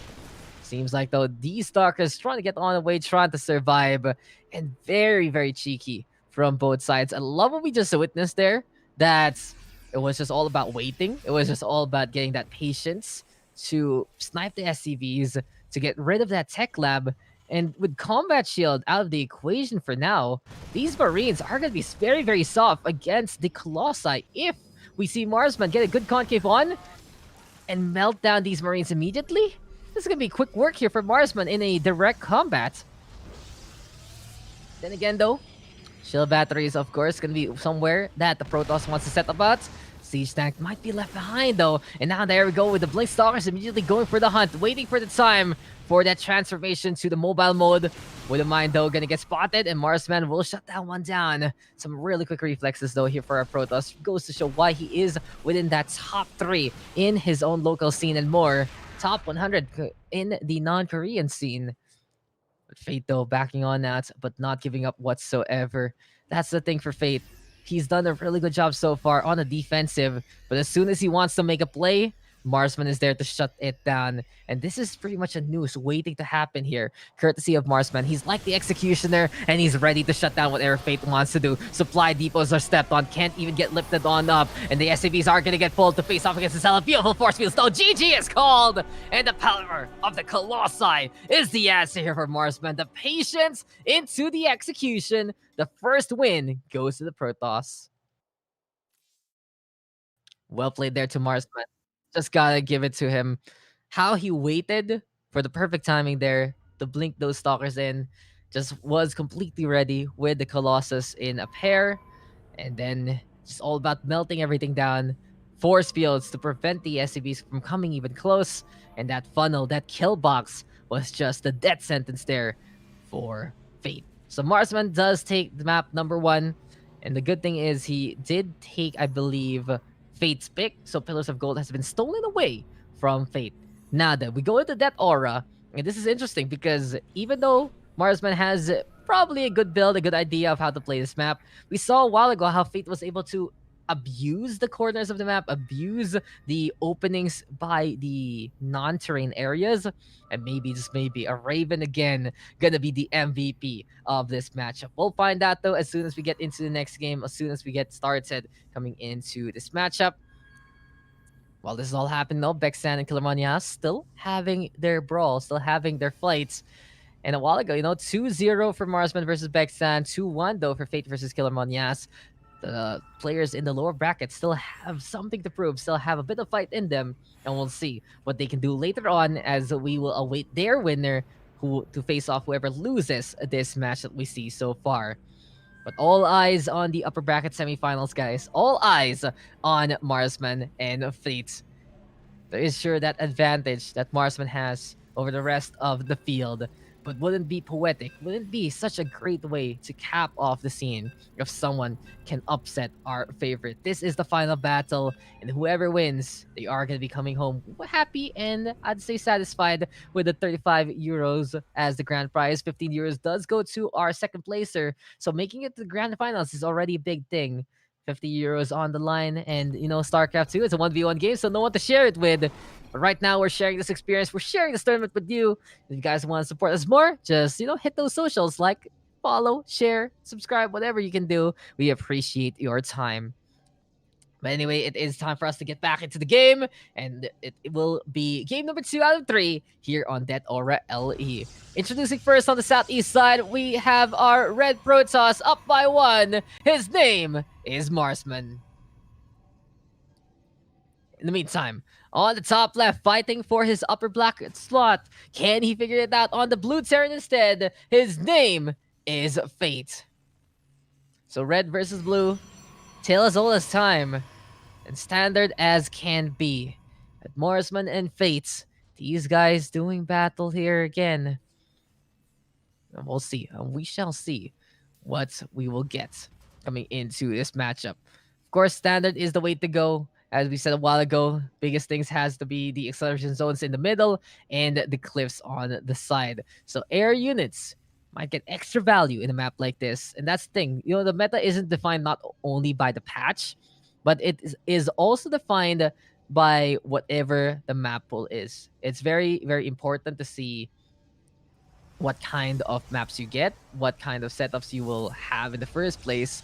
And from what I noticed also is certain maps, they do have that timing for the rush. And of course, some of these rushes even better on smaller maps. Some of these maps even better for having those hidden bases, hidden structures. But then again, Marsman just basically APM checking Fate right now. But Fate doesn't care about killing this probe. He does decide to go for the command center instead. And now it will be the two bases up and running for both players again. And now I'm just looking back, guys. I'm just looking back and trying to see how many StarCraft 2 tournaments we've had. So we had one in September, one in October, one in November, and one in January. So 4 of them. Cool. It was really cool to have you guys as, one of our very first events in Project KS Esports. A lot of history has been made by these small events that we've been enjoying time and time again. And we hope you have enjoyed the SC2EU side as much as we have, because this is the final battle truly for many of these players for PCE. But let's get show on the road as soon as the builds do find their way home and find their footing. Gonna be that Reaper though, floating on around at the very least. Getting that scouting information, trying to see what is going on. And in any case, Marines and the Reapers on the inside the bunker, as per usual. Factory, though, gonna be ready to go very soon. Marsman actually infiltrating onto the main base, and the Adept says hello, and this is one thing Marsman really does so well. He finds whatever is building, he finds whatever is creating a structure to completion, but now the bait and switch happens. The Adept is gonna fall as soon as the supply depot wall does get lifted on up. Factory, though, gonna get delayed to hamper whatever Fate wants to do. So a bit of a win for both sides, I would say. More value taken by Fate, but Marsman just delaying tactics is so good for him. And that's the thing. Every second that you waste against a player like Marsman, you'll regret it, because they will find an extra building, an extra unit, an extra position that you could have gotten if you just played it as optimal as he does. But then again, we've seen Fate find ways to abuse positioning, find ways to abuse mineral lines time and time again. So there's still a chance right now for our Blue Terran to figure something out. Recall, though, is a go. This time, Fate reacting accordingly to get in the way of those Adepts, forcing the recall out from Marsman instead. I like the fact, though, that Marsman has the Phoenixes right now, and this might actually be a Phoenix Adept play. But in this case, Graviton Beam is going to be so strong in a map like this. All about moving on around, all about getting the scouts. And one more thing, it's very good for the hunt against the Medivacs and the Ravens. As soon as he sees a flying unit, then the Phoenixes are going to be birds of a prey and looking to hunt that down. For now, though, all is calm here for Fate. He just wants to at least get as many minerals as he can. Find ways to add up to his economy. Marsman, though, on the other side, looking at the third base already. And that's the thing, these Protoss players loving to expand as much as possible. Just use the quality of their forces to defend and have that looming threat of warp gates ready to go for the reinforcements to at least hold the line if need be. But the Phoenixes are coming, and we shall see if Fate is ready for this. Starport already floating on around. Marines are there by the edge of the main. And these Phoenixes might see the Marines so far. The Raven, though, is the first target. And a while ago, 37 kills. Scratch that. None at all here for Fate after that pick. This is really good here for Marsman also, because now he can have observers for free from this point on, as soon as he gets that robo facility up and running. And there you go. So the observer can actually stay on an edge like that, stay on an angle like that. And as the starport has swapped over to the reactor instead, it needs to be a missile turret here from Fate to get the detection that can, end up costing him the game if he doesn't answer against any kind of observer play from Marsman. Phoenix is still floating on around, and now it's gonna be time for the harassment onto the main base. It's just a taste of his own medicine here. Fate's unable to really answer back against the Phoenixes so far. That mobility really helping the harassment work out so very well. And over to the natural we go. More and more these SCPs go down. Medivac's also gonna be the target, and it's just gonna be that energy efficiency here from Marsman. 10 of them have got down already. Marsman just overwhelming the opponent with his micro. But then again, Fate, he's taken some losses, but they're not too bad coming into this game. Still a chance right now for Fate if he finds a way to actually get a drop on. But things get harder and harder, knowing that those Phoenixes are into play. Not only that, Marsman has already taken the east flank. The observer is seeing absolutely everything. And this is what we were talking about. Without that Raven, just no way to really get rid of that surveillance, get rid of that intel. And as soon as these medivacs decide to go away and go for a drop play instead, Fate will regret it. He realizes that, decides to go for the push with the medivacs in the middle of all these units instead. Cyclone right now getting the lock on onto the Adept, does get that takedown. This other Adept trying to go for the last stand, but it will fall also. Well, what's the plan here for Marsman? Thing is, he does have an opportunity now to go for the SCVs, but he doesn't have the energy for it. Instead, it's all about sniping those medivacs before they can really get some value into this fight.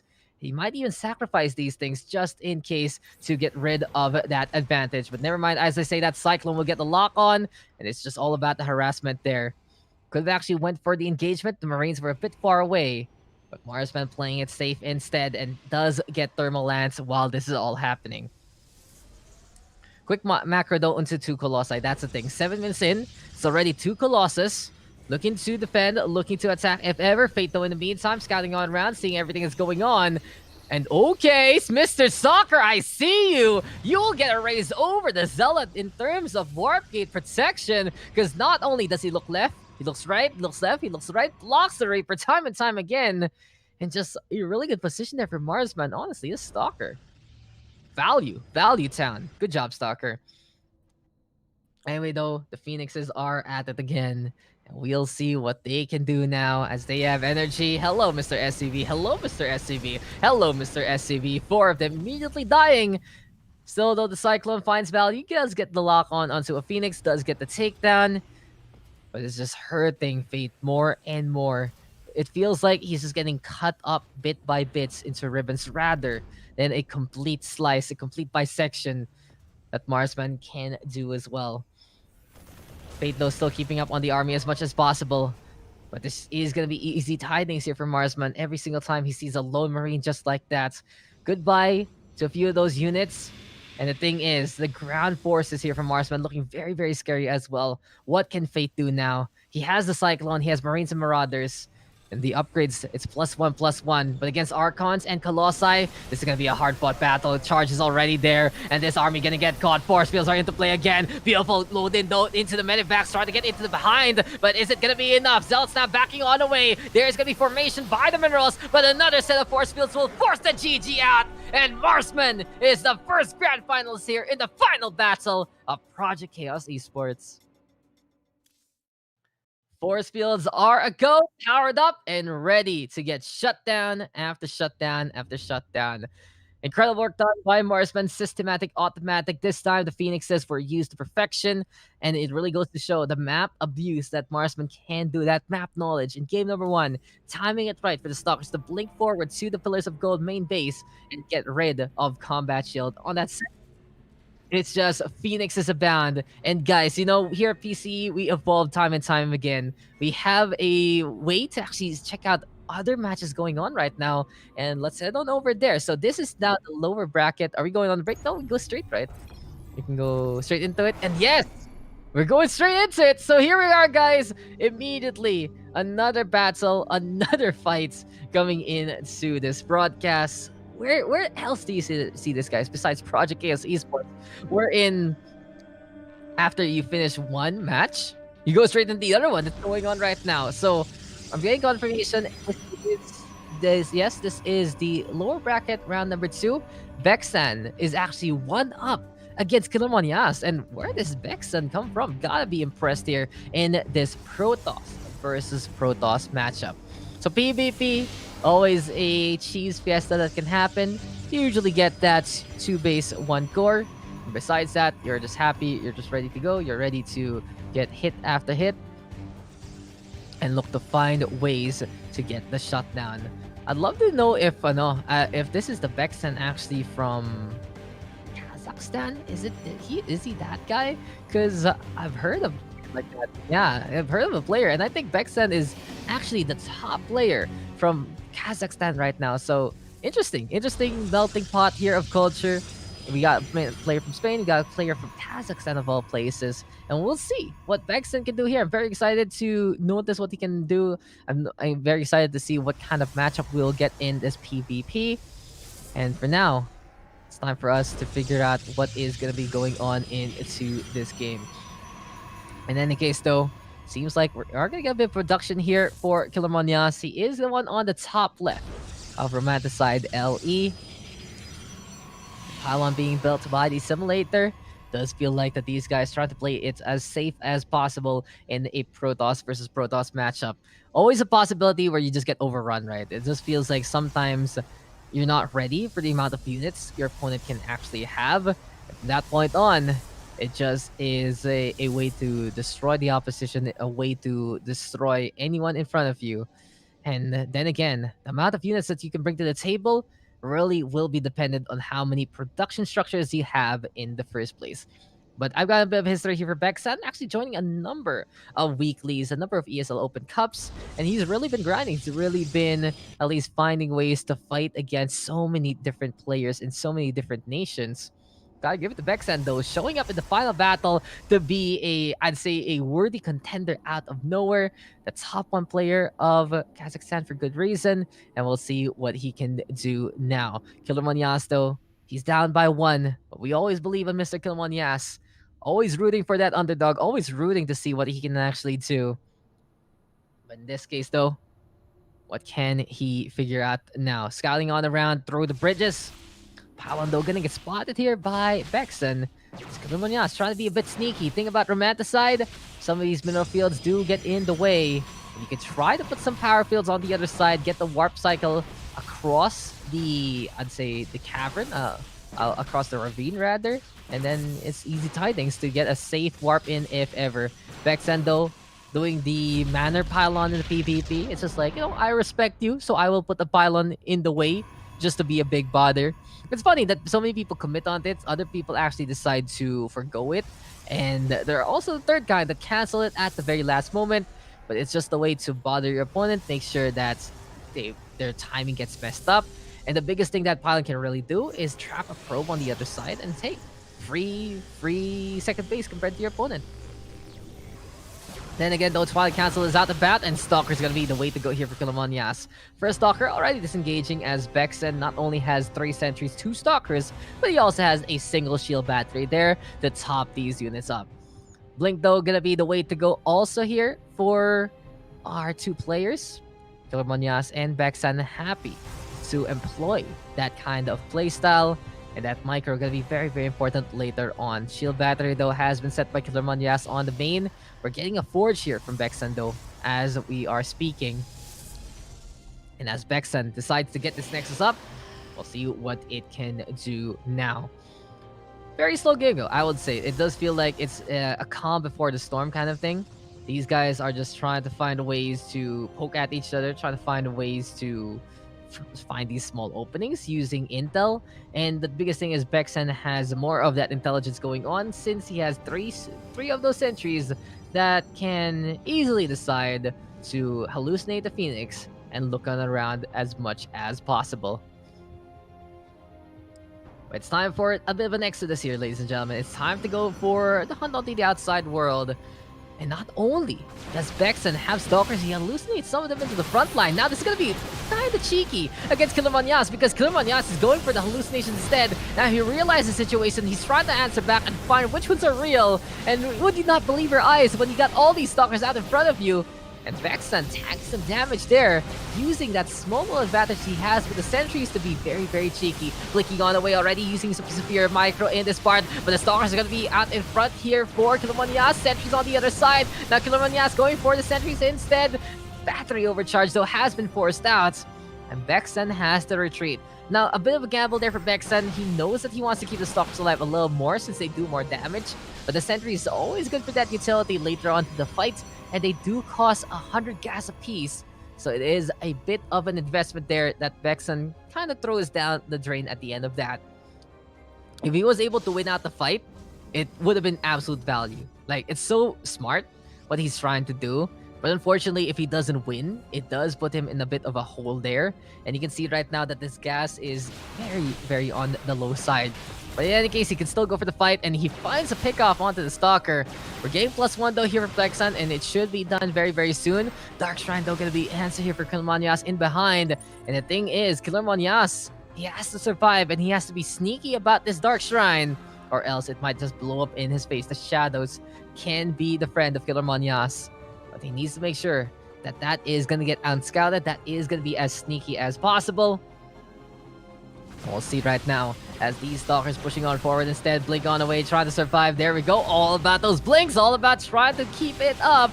And essentially gonna get picked off. Vexen doing a good job here, cutting off whatever retreat Killer Monyas wants to do. Every single time Killer Monyas retreats without blinking backwards, it does cost him a stalker's life. And both sides right now hyper focus on this battle. Killer Monyas with some pretty sleek micro, I would say, for some of them. But he's still losing stalkers at a bigger rate than Vexen has. And now it's just is going to be the Dark Templar bailout to try and figure things out. Now this DT, where is it going?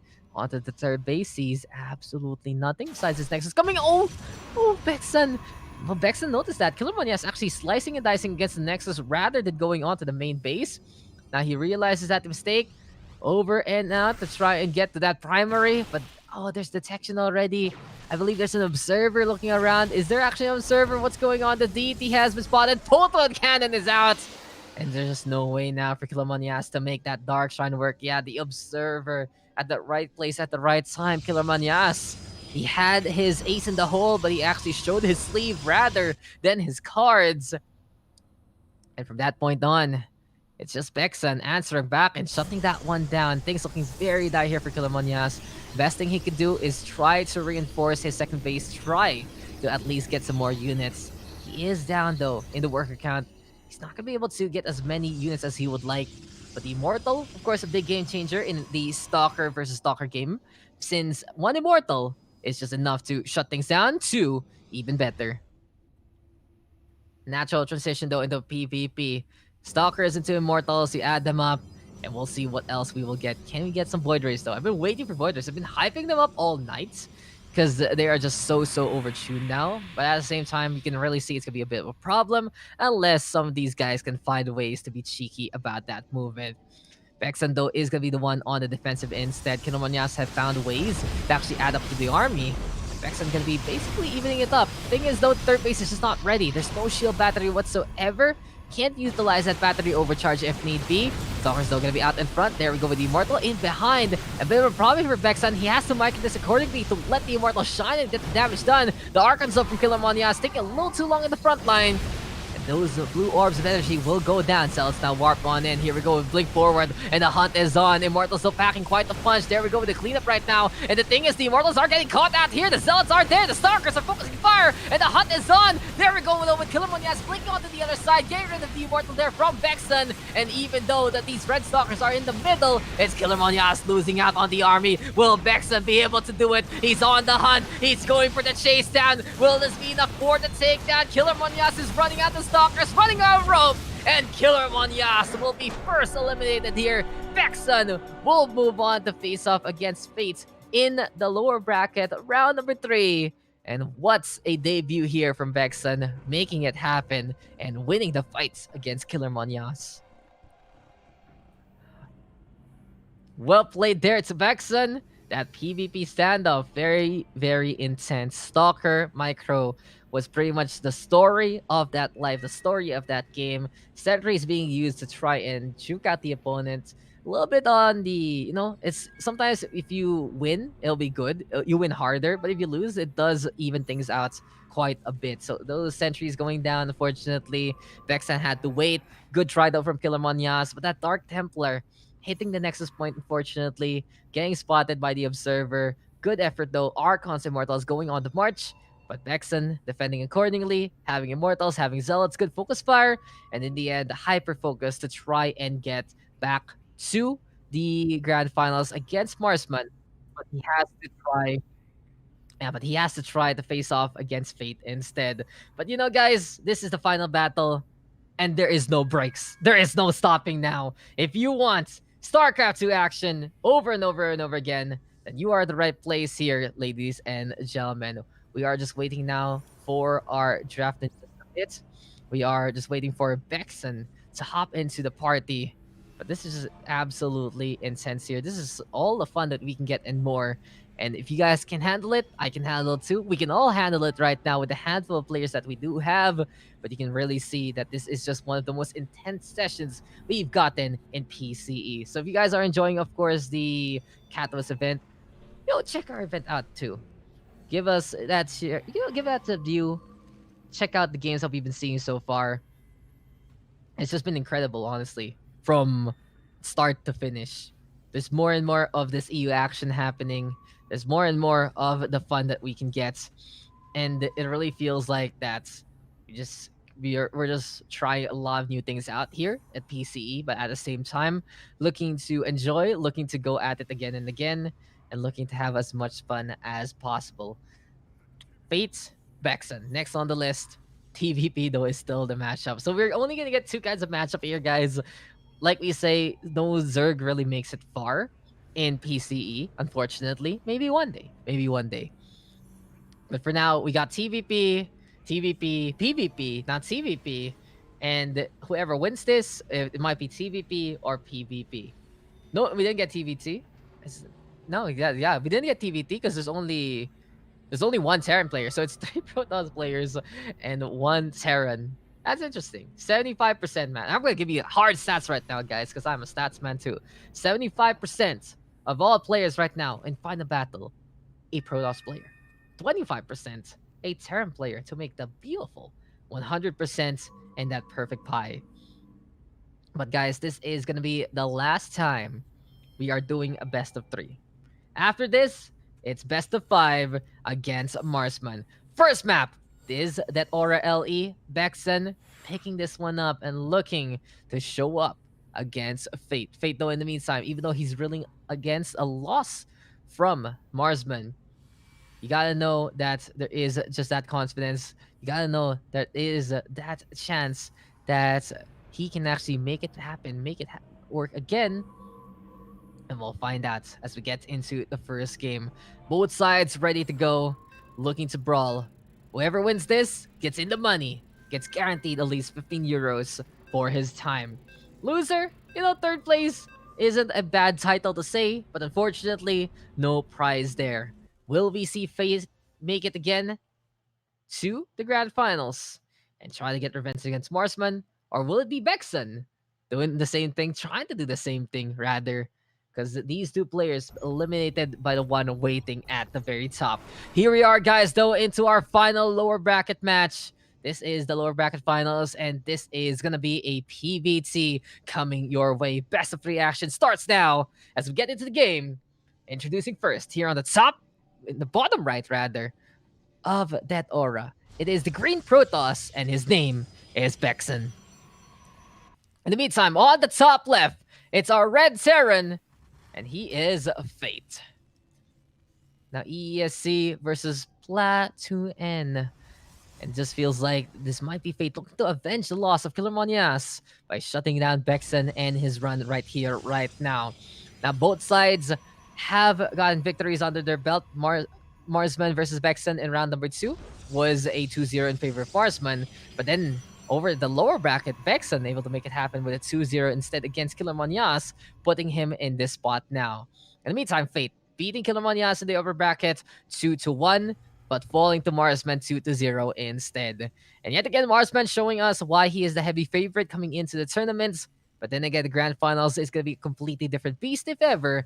And Marsman might want to take a few notes here and there just in case to secure that prize. In the meantime, though, these two guys, they have something to prove. Bexon, a good debut already, and he is just really fighting against some of the best that PCE has to offer.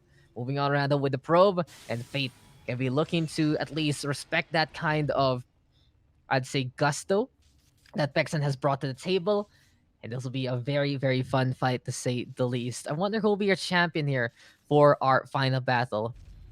It's gonna be a lovely title though at the very end. Like, don't forget, guys, I was the final champion of PCE StarCraft 2.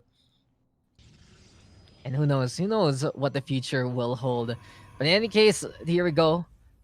Bases are abound. You get your 2 bases as per usual. And standard play is the answer yet again. We haven't seen any kind of cheese so far, but never mind. Fate, I believed in you, and you pulled through. I've been waiting for something like this to happen. I've been waiting for something a bit cheeky to be in front of me. And there I see it. I do believe it. A proxy bunker behind the Nexus here. So the thing is, this Nexus just doesn't have any sightlines of it until it has been built. Adept is out, but as soon as that is going to be into play also, the bunker is ready. And now the Reaper on the inside. The Adept trying to go for the chase down, but it's not going to be doing enough damage against bunker like this. And now the second base isn't going to be utilized at all by Bexon for a good amount of time. The thing is, with this bunker into play, the Reaper will just go in for the pistol shots. It doesn't do much against the Nexus. It does what? 8. 8 damage onto the shields per hit. But if probes are here in the mineral line, then that'll be the perfect time to do so.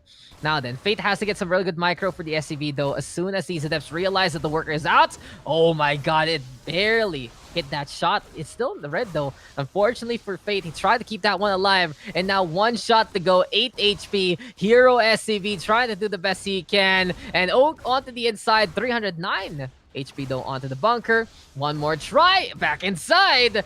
Close the door, open the door, let me in, Mr. Reaper.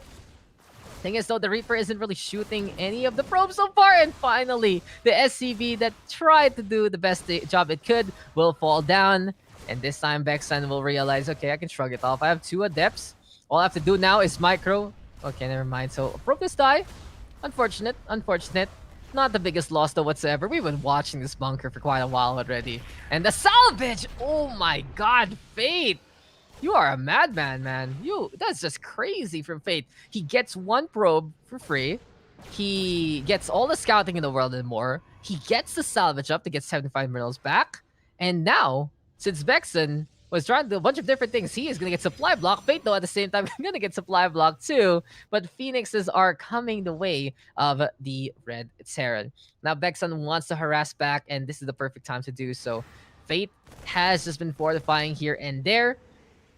But if Bexon finds a way to actually get the angle, then this is going to be the perfect time to go for the Graviton Beam.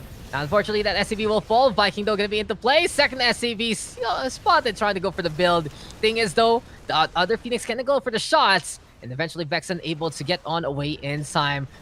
SCVs, though, in the meantime, has been pulled from the natural mineral line. Now, Phoenix will fall. The Adepts, though, going for the psionic transfers on the left side. But they do have to get on away. These things also need to move or get cancelled. In this case, another Phoenix is now there to reinforce, get rid of a Marine, but not the best value there for the air unit so far. Instead, the Adepts dancing on the ground. Here comes the Cyclone, though.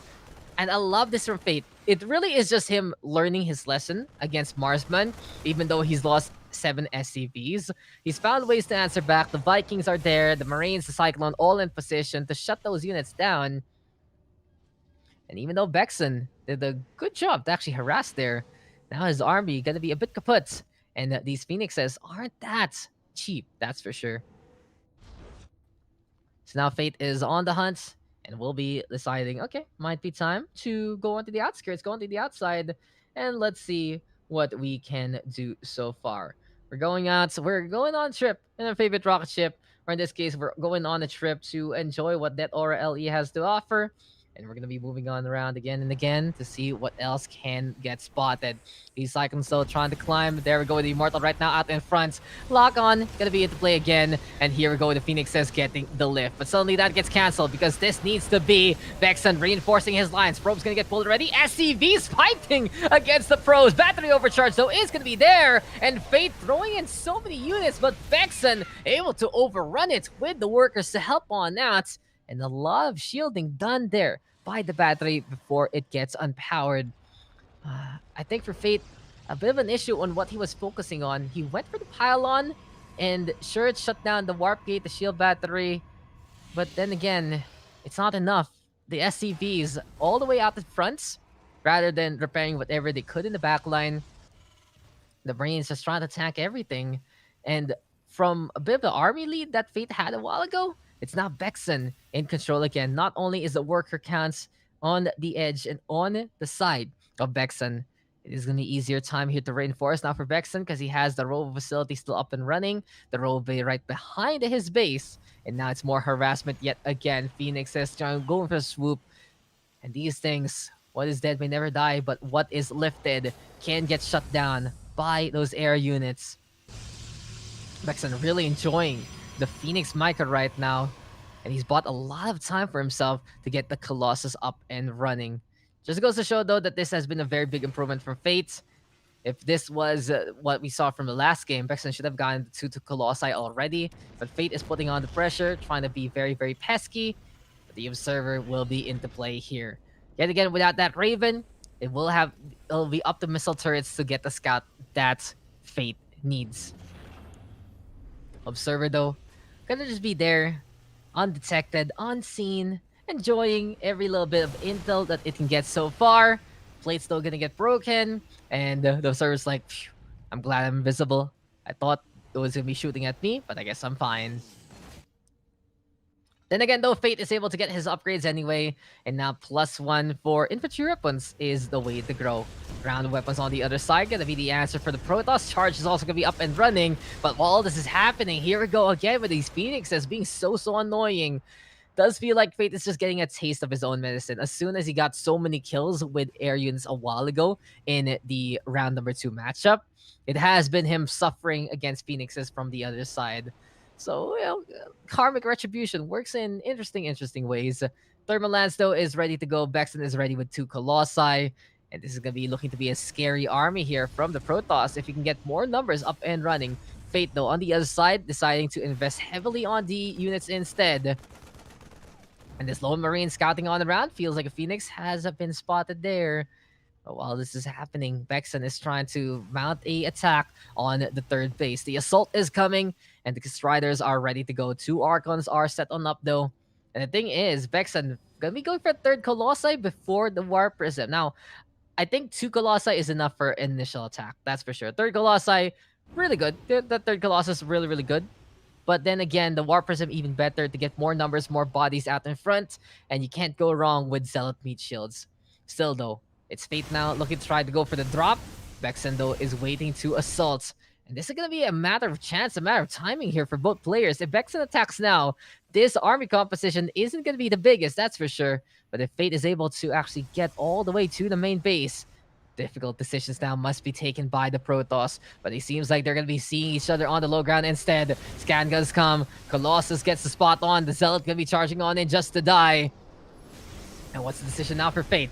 He might be giving up this third base to allow himself to go for the drop instead onto the main of Bexon there. Gonna be a good shutdown on power if ever, but for now, Colossi are just melting down whatever is out in front. Half the army, half the firepower, more corpses to the floor. Seems like, though, on the other side, there we go, a drop already, but Zealots are going to be used for the defensive. And now Bexon with the advantage. He's cleaning up outs on the outskirts. He's chasing after all these units into the natural. And this is going to be SCVs dying left, right, and center. 31 already have fallen. Archons are there with the shield batteries, with the supply depots, rather. And now the Colossus will fall. It's still the blue balls of energy pushing forward. All the shields in the world and more. It's all about the stopping for Fate right now, but Bexon seems to be an unstoppable force waiting to happen. GG is called. Fate will be falling in this first game, and Bexon will be one up to try and make it a PvP Grand Final. Well played there by Bexon, as we just saw. Phoenix harassment is the answer. Phoenix harassment is the way to go. And just the counterattack, just the way he was able to get in the face of the opposition, and perfect timing, to say the least. All those factors contributing to a Bexon win. Now it's Fate on the ropes. Can he figure something out? Can he go for the reverse sweep against Fate? Or will Bexon be able to say, okay, we go again, Marsman. I started this tournament run off with an L, but after these wins, might be my chance to beat you now. Fate, though, on the other side, he wants to make it back. He wants to show up for his tag, wants to show up for himself also, and it's icing on the cake if he can actually beat Bexon and avenge the loss of Killer Monias. Can he do it, though? That'll be the question, because a while ago, that was Bexon's map pick on that Aura Ellie. So Fate can have the opportunity to pick between the 6 remaining maps right now, I believe, that they can pick from. And we are going to be going into Juggernaut instead, from Acceleration Zone to another one. Bigger area, though, for some of these units to move on around. And one thing I like for Terran on Juggernaut is drops are really good to moving around some of the I'd say some of the angles that the map has, but also it's very easy to fortify yourself on the acceleration zone. And from that point on, if you need to retreat, okay, the siege on out, decide to move on away. That extra speed burst really helping out the Terran and whatever setup they want to do. So that might be the plan here for Fate. We'll find out if he is going to be looking to utilize the map just that way. First time we're going to be seeing Jagannatha tonight. We've seen Pillars of Gold. We've seen that Aura. We've seen Oxide of all places. I think we've seen Lightshade too. We're now seeing Jagannatha, and I cannot wait for a new map to be shown tonight. Who will take it though? Can Bexon make it to the grand final after this map win? Or will this be the start of the reverse sweep of Fate? Do you believe, or do you think that Bexon can go back to face off against Marsman? It's all about seeing who can take this win. It's all about noticing who can get the edge.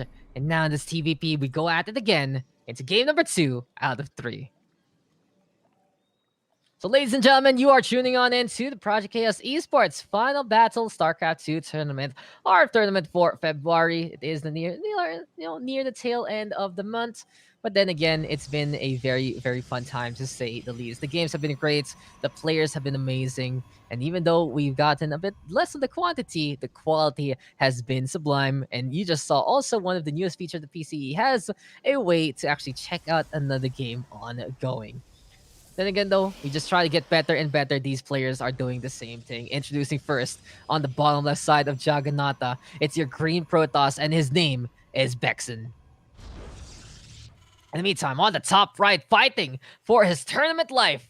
Can he do it? He's on that red Saren, and his name is Fate. So here we go again, ladies and gentlemen. TVP action coming the way of these two players.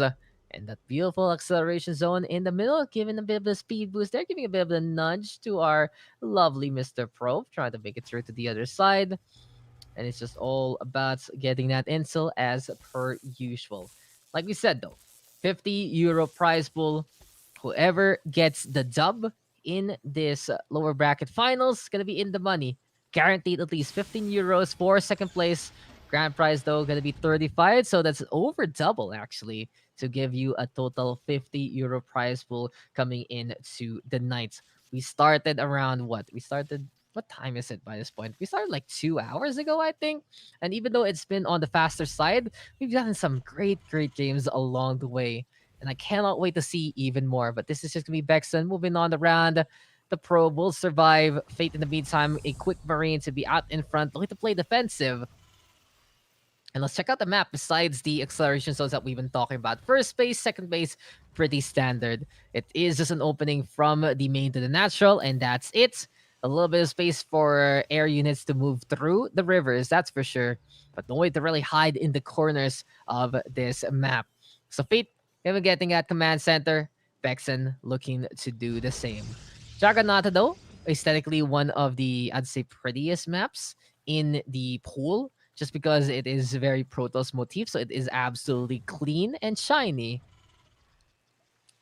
For now, though, it will just be the SCV looking to come back home and help out whatever chores needs to be done. Probes, though, being built as per usual. Fate and Bexon doing standard stuff. You already have the Reaper blockade from Bexon.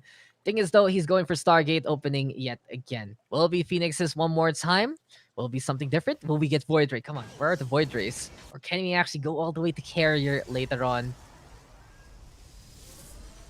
Seems like Kato has woken on up. But we are going to be seeing more exciting action as the SCVs have been picked up by Bexon here. 3 kills already. I believe that's 1 Marine and 2 SCVs going on down, even shutting down that bunker production. And with Fate just a little too busy setting up these natural defenses, apparently SCVs have been falling one by one. Reapers, though, on the outskirts and now going to be scouting around to see what else is going on the map like this. Adept has already decided to move on around and get a pair. So a pair of Adepts on one side, a pair of Reapers on the other. Bexon, though, seeing that there are more of these infantry on the other side. And, oh, he's trying to bait maybe a Marine auto attacking his way there. Fate though doesn't care about the blockade, and he does put the Reapers up on top and hit the structures instead. Now the Phoenix though has been spotted, and Bexon is at it again. Phoenix opening is the way to go. Might be his comfort pick of choice. We'll see what micro he can really do with units like this. Not only does he have one so far, I believe he has two, and now he has a third up and running. More Marines though being built here by Fate. And what's the plan right now for Fate? He has two of the racks ready to go. He's actually foregone the starport so far, and he wants to build a number of units on the ground as much as possible. But Bexon instead trying to figure out what to hit, gonna be going after that reactor. Two Marines have gone down for the price of one Adept. And Bexon not liking those odds whatsoever, trying to retreat instead. But a good lift up here from Fate so far, trying to move on around. Here we go to the middle line, and Bexon is saying, sure, you trap me in here, fine, I'll go for your middle line instead. And he's trying to shut down these SCVs. Unfortunately, though, without that upgrade, without that +1, you... So close. It's just so unfortunate, right? You need that small little upgrade to two-shot SCVs. If you only have two Adepts, they will survive with 1 HP. Just goes to show sometimes how, how these numbers have been tweaked here and there to keep things alive a lot longer. But right now, Phoenixes are into play, and Fate's just not gonna be ready for it as much as he would like. Sure, he's getting the numbers, sure, he's getting the Marines, but at the same time, the mobility of Bexon is still unmatched, and you can really see him floating on around, trying to figure out where to go and more, and pick apart whatever he can. Phoenixes are on the horizon, and right now, they're just gonna be littering the skyline out and about. Mules are being picked up as well to just shut down the extra minerals. And we are just seeing such a blockade being done by Bexon. It's basically tariffs happening time and time again. It's telling Fate that you're not allowed to mine as many minerals as you would like. There are limitations here, comrade. But in any case, Bexon is just waiting now to get energy yet again. Stimpack, though, is the answer here for Fate. And the thing is, if they do get that extra attack speed and they're not the ones lifted on up, Marines can make quick work of Phoenixes in mass. We'll see though how this will work as the guns are pointed on up. +1 can be helpful here for Fate also. But at the same time, space and time being created. The Reaper though scouting around everything happening again. And does see the Twilight Castle, the Robo Bay, and the Forge all coming online. So here we go again. Bexon is just basically saying, okay, I'm playing Phoenixes to bother you. I'm playing Phoenixes just to make sure that you stay in your base while I do get Colossi in behind. And the thing is, what is going to be the answer here for Fate? He's going into a few Marauders here and there. Concussive Shell plus Combat Shield going to be the way to go in terms of upgrades. And right now, Bexon back into the middle line. But we got to thank God for that missile turret to hit these Phoenixes where they can't. A few more lifts here and there, though, as the Natural doesn't have a missile turret. He's expecting that the Marines could have actually protected this. But yet again, Fate moving on to the outskirts when harassment is happening at the same time. Patience being a virtue here for our Protoss players. And right now, the pokes in the prods from Bexon allows him to get a medevac kill. Can he actually get the second, though? That will be the question. Lifting on up these Marines again. And Gravity is really just not the friend of Fate so far. More and more of these Phoenixes getting more and more of these kills. Now it will be time for... Oh my god, is this just gonna be it? Is it time for the all-in from Fate? The mineral line on the main base, sure, gonna have everyone and more, but these numbers now gonna get reinforced by the workers who have had enough of this oppression. We will not be silent, said the SCVs, but maybe, just maybe, it will just be the Combine Enforce here, the Colossus up on top, keeping an eye out, looking to melt things down. These SCVs trying to reinforce, moving on around as much as possible. Marines running over to the east side, and now the Phoenix is going after the Medivacs, trying to get rid of the Band-Aids there, and then the SCVs though wins the round. The Stalker will get melted by the drills. The Marines right now getting the free shots on, and here we go with the push. The Colossus will fall down. It seems like the workers are having the revolution that they need, and the Phoenixes cannot do anything about this so far. Now one Strider still there. Now the pros will be going for the duel. And a worthwhile trade so far here for Fate. But can he get more? Bexon looking for the cleanup. Workers are going down on both sides. The Colossus getting hampered by the drills there on the left. Finally, the warp cycle is there. And it's 24 probes to 18 SCVs. The gamble works out here for Fate in terms of the worker numbers. But can he reinforce in time? Can he actually defend his base, though, from the upcoming Phoenixes? What an exciting time, though. What a call from Fate. And he really just believed in himself there. And then now the Phoenix is looking to try and go to the main base. Thing is, though, the missile turret is here.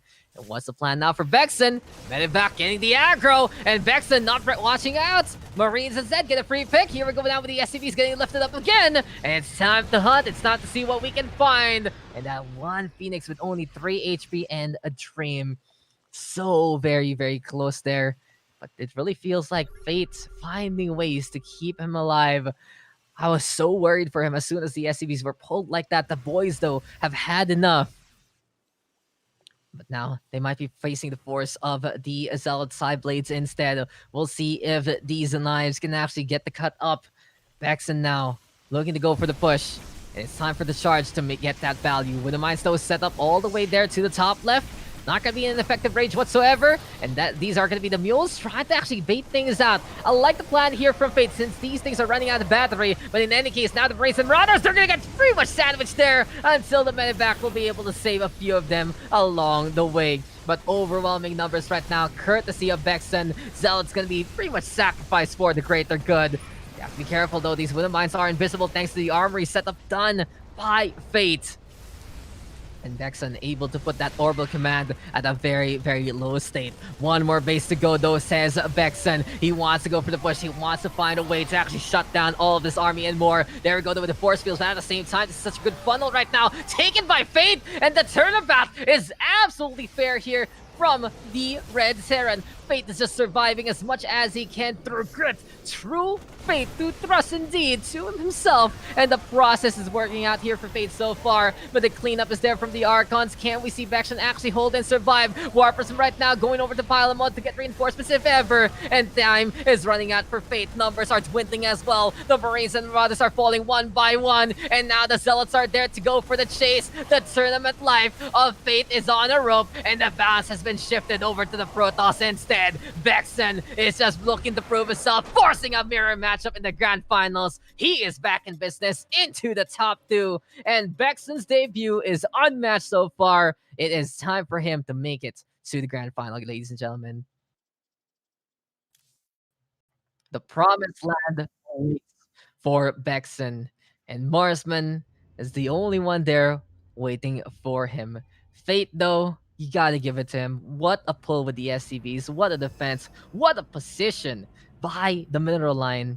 But in the end, just too much numbers, too many things going on for Vexen, and he was able to take that win. What a match that was. And, you know, it has been a flurry of games. So we went straight from one match to the other to the other. But it's time to give our players a bit of a breather as we set up for the grand finals. We'll be right back for our final bleak, ladies and gentlemen. Stay tuned and stick around. This is the final battle from Project Chaos Esports.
So, hello, ladies and gentlemen, and here we are for the final battle grand finals. This is gonna be the last of the last. And if you are just tuning on in, well, first and foremost, where have you been? The matches today have been absolutely cracked.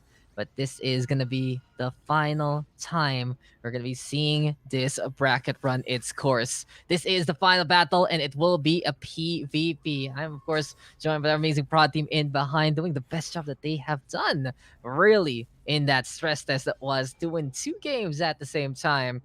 And of course, my cat, who has been very, honestly, very mischievous today. Like I said before, a little bit in heat, so I do apologize if he does start meowing from time to time. And there you go, on point. I just asked for the meow, I get it. But it's PvP time. Marsman versus Bexon. Whoever wins this best of five, gonna be our grand champion. And we'll be taking that 35 euros out of the 50 euro prize pool. 15 euros though for our runner-up. Both players in the money. And it's time for them to prove what they have coming into the set. Who will take it? Will it be Marsman or will it be Bexon? It's time to find out. We will start things off on Death Aura LE. So welcome, ladies and gentlemen. This is the final battle. PvP action for our last matchup for tonight's best of five. First to three to see who will be our grand champion.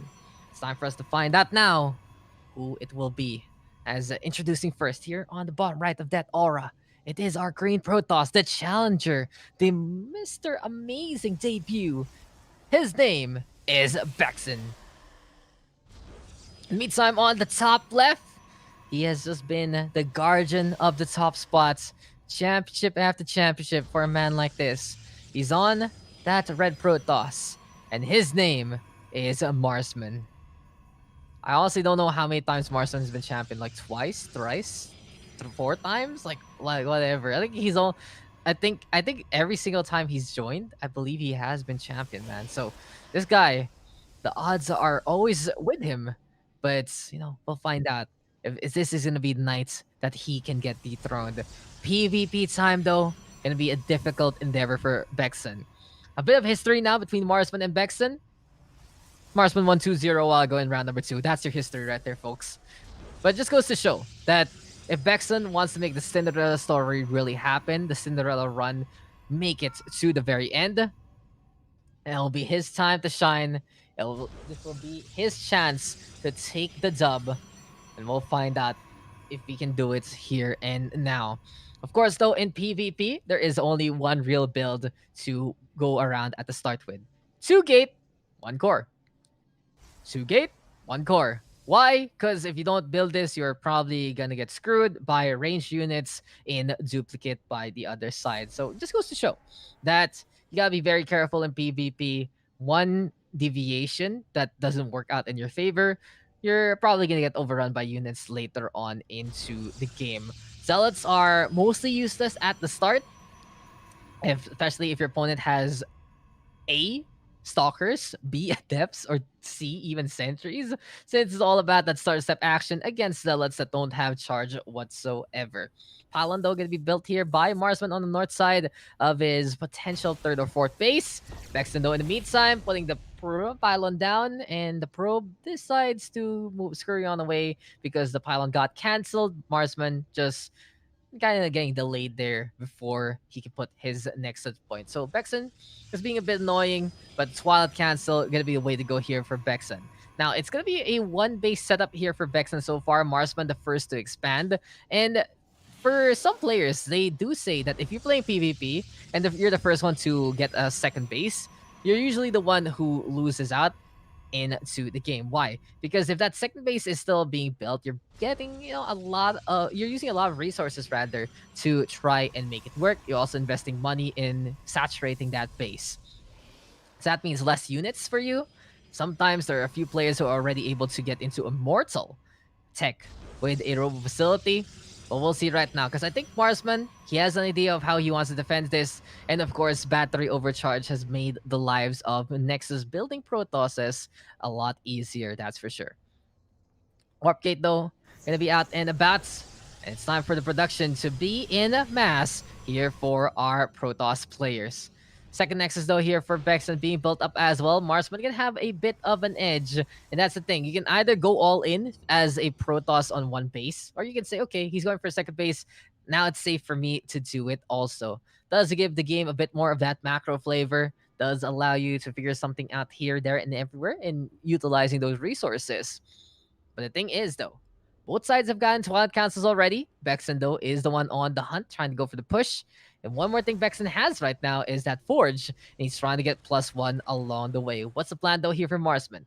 Battery is set on up, but the overcharge just doesn't have enough energy as of yet. Marsman will have to buy some time here and now. Force fields might be very helpful. The amount of energy the shield battery has might dwindle very, very quickly. So Marsman gonna be building up a second one instead.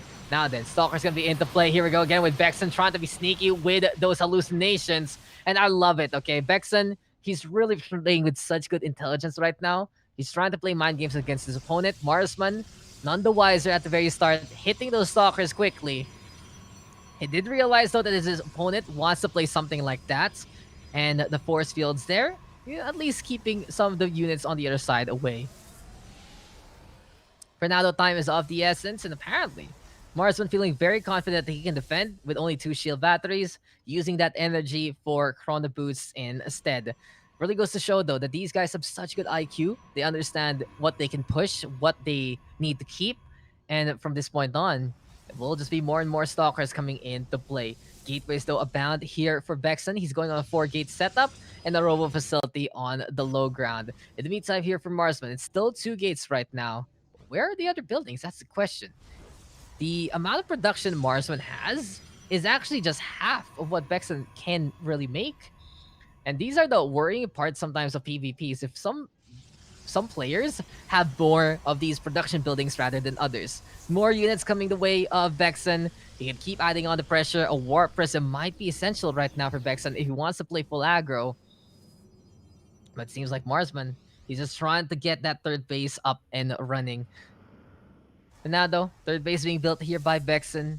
And it's interesting in this PvP, the only fight that we've seen so far was that small Stalker Sentry push. Hallucinated Phoenix, though, looking on the round. Might be an opportunity for Bexon to realize how much Marsman really has in his base. He's only getting the other 2 gateways right now, which should allow him to defend later on. In this case, I do like what Bexon is doing. He's keeping up really, really well with Marsman in both the worker and the army count, keeping up in the upgrades. And in any case, he's having a little bit of different tricks under his sleeve by this point that differentiates him from his opponent. We've seen Marsman be very systematic and be very critical at exploiting small little timings, small little windows of opportunity. But Bexon is playing a really good job, and he's just holding himself together as of yet.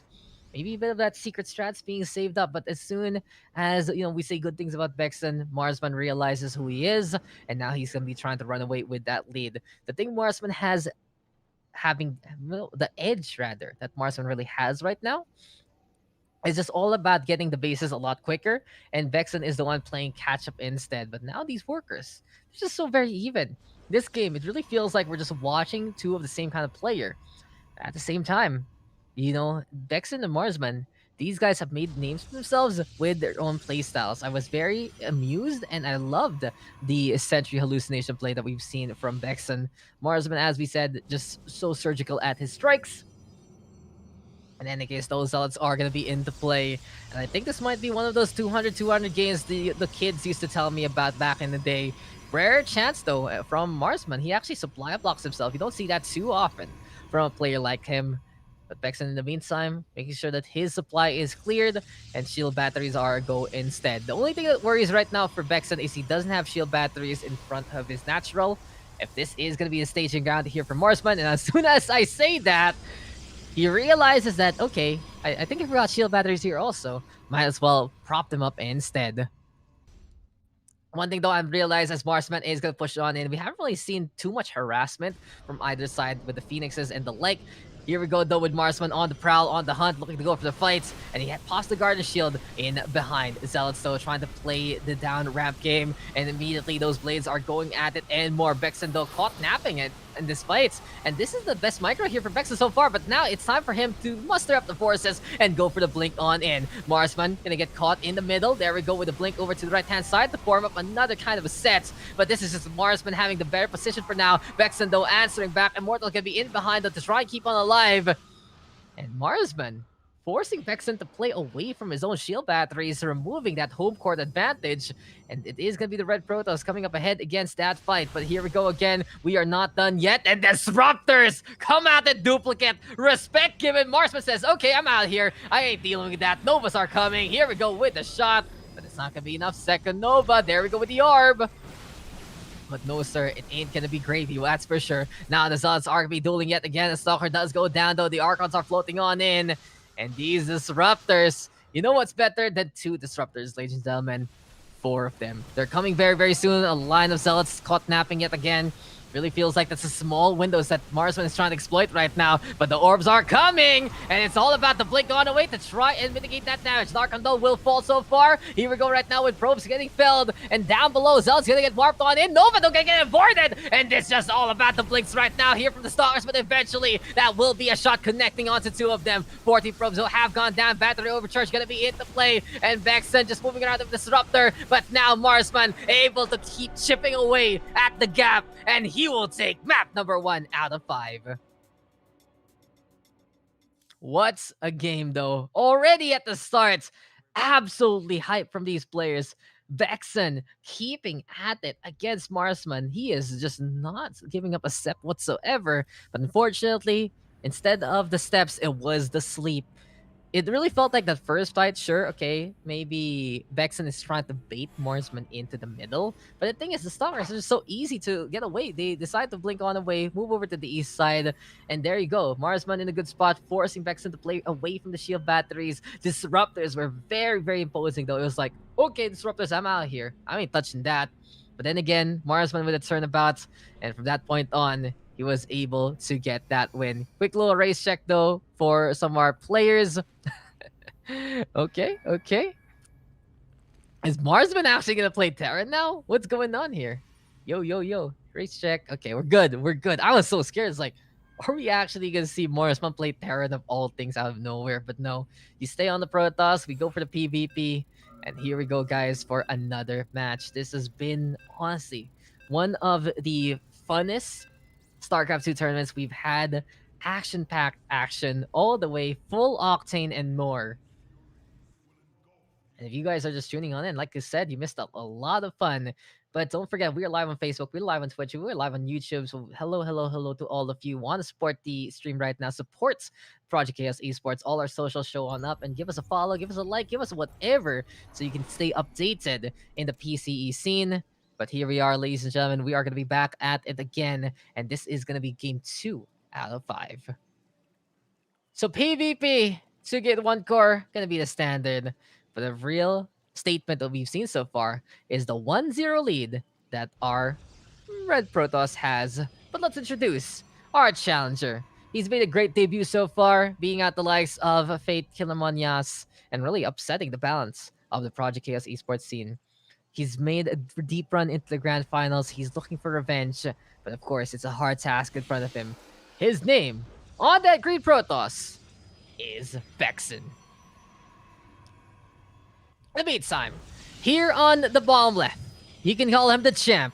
You can call him the man to beat, but you can call him a very simple name. He's on that red Protoss, and his name is Marsman.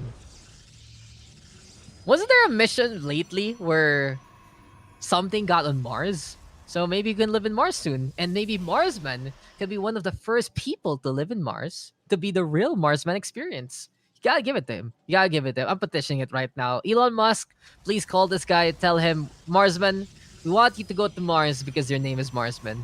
That's it. That's all I got, guys. Protoss versus Protoss. I'll close my eyes for like 30 seconds and I'll tell you what build they're playing. 2 gates. And that's what I hear. I hear something. I hear a core. I hear a cybernetics core coming. So yes, 2 gates, 1 core, as per usual. That's just pretty much it. There's nothing else you can do with PvP. You play 1 gate, 1 core, you are dead. You are gonna die to twice as many units as soon as your opponent sees that, and you don't have any way to block it. If you play like Forge, like Gateway Forge, and try to make a cannon work, I mean, it's okay, I guess. What's wrong with this crystal? You guys see this? Am I dumb? Like that crystal is weird. Okay, I want to wait for the normal gateway to show up later on. But this crystal is weird. It keeps slamming down. If you guys notice, every like this crystal. Okay, stalkers are coming. So stalkers versus stalkers gonna be the way to go. But anyway, yeah, there were like the crystals were dropping down bit by bit. They were like resonating for some weird reason. And Bexon, of course, is gonna be saying hello to Marsman with a pylon in the way. This means that the probe cannot scout accordingly. Except this one though, that Marsman has had enough of seeing a pylon in front of his face, and he puts it where the Nexus point can be for Bexon instead. But while this is happening, Proxy Stargate is the way to go for Marsman. A while ago, he showed a hand against Bexon, wherein he was very economic focused, where he went for bases quicker than anyone else. So it really might be Bexon assuming that would be the case instead. But this time, it's Oracle harassment into play. We've seen Phoenixes time and time again today. But this time, it's going to be that green orb looking to get the damage done, looking to find ways to shut down that worker line. But at the same time, oh my god, Bexon. It feels like he just has a third eye waiting to happen. He finds that base accordingly. And even though these probes do fall, now the Oracle going to get exposed here and now. Bexon going to be at the very least looking to reinforce the lines, and Stalkers will be into play instead to try and defend. Twilight Castle gonna be built in front of the Oracle, but these units are already there, and Marsman has to respect that, move on around instead. Sentries though getting the damage done. The Oracle, a very, very finicky build unit, I'd say. So easy to just die, and has to back on away, respecting the damage done by the units. So there you go, a bit of fortune for Marsman, trying to make the Stargate play work, but no sir, gets scouted, gets answered back. And that's the thing that Bexon has been able to do in this tournament so far.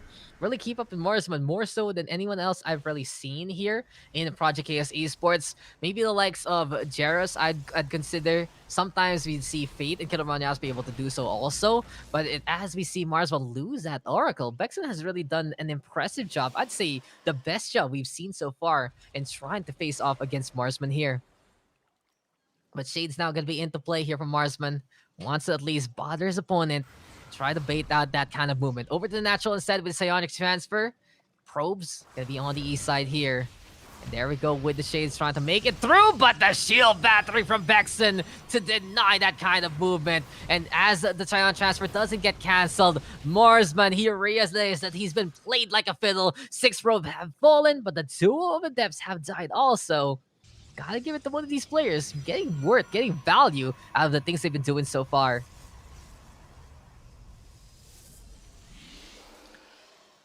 Five minutes in, 2 bases up and running for both of our players. Worker count is even. But the thing is, Marsman gonna be a bit down on the army count after investing his resources on a Stargate there. Now then, a little bit more sneaky play from Marsman. He says, I want another proxy base. And the Dark Shrine is the answer on the southeast side. Powell gonna be in the middle of everything also. Dark Templar! Is he gonna get spotted? Is he gonna get spotted? Bexon! Bexon, you're so close to seeing it! But you will not be able to believe that invisibility is just right beside you as these units gonna get warped in for free. That was so close. That was so close. Bexon almost saw that one. But then again, these stalkers are looking very, very scary. And Marsman has to be ready to defend. Thing is, though, battery overcharge isn't ready with this Nexus point. Second one also doesn't have the energy. And there we go with the hallucinations yet again out in front. Marsman, though, realized the situation. Trying to figure out which one's real, though, with that extra damage being done against hallucinations. And now there we go with the Stalkers getting caught out. Battery right now going for the heals as much as possible. That Stalker caught there. And Marsman even bringing in Dark Templar to add in the DPS. While this is all happening, well, these probes are falling. And when behind, go for Dark Shrine. And right now, Marsman is coming out ahead again. More and more. Where is the detection? Nowhere to be seen for now. The Observer is coming out. And this DT gonna get spotted. But you can see that the blades have brought in the damage. 23 probes have fallen immediately. And Marsman now with an overwhelming lead again. One small mistake by Bexon costing him his worker counts. That is just so unfortunate. He was so close to spotting it out. But then again, Marsman, as we said before, every little nook and cranny that you're able to give him, then he will expose it, he will shut it down, and now he is on the hunt. He has the army lead coming into this one. +1 though is ready here for Bexon, but one Guardian Shield can mitigate this. Force Field still gonna be into play instead, trying to push these things forward. There we go though with the Blade on back. There's the chase though, and Marsman again, just going for more and more of those pokes and assassinations. He finds ways to really shut down stuff. He's trying to retreat. And now he's knocking on the doorstep of his opponent after the shield battery first and foremost. But the unit's gonna get in the way finally. That third volley will be the charm. But damage has been done. Sentry has fallen. Can Marsman actually micro this accordingly? Exxon doing the same thing, and that +1 really giving a bit of the edge here to the Green Protoss, but Marston still staying alive, just blinking a little better than his opponent. Zelt gonna be into play instead, and now Marsman staying alive. These things still gonna be at the critical spot though, and the probe's gonna get pulled instead to add in the damage, but the blinks are looking so good until the probes get the surround on. There we go, now to the east side. Blink and you'll miss it, blink and you won't survive, and blink is the way to go for Marsman. GG is called. Marsman now up 2-0, and the next map might be match point. What a game though, and come on, that was just inches away from getting spotted. I mean, I think it's just justice by that point. You know, Marsman, he got his target scouted, so he's like, okay, what if I try to do it again? And he did. And what if I put the pilot here in the middle? And he did.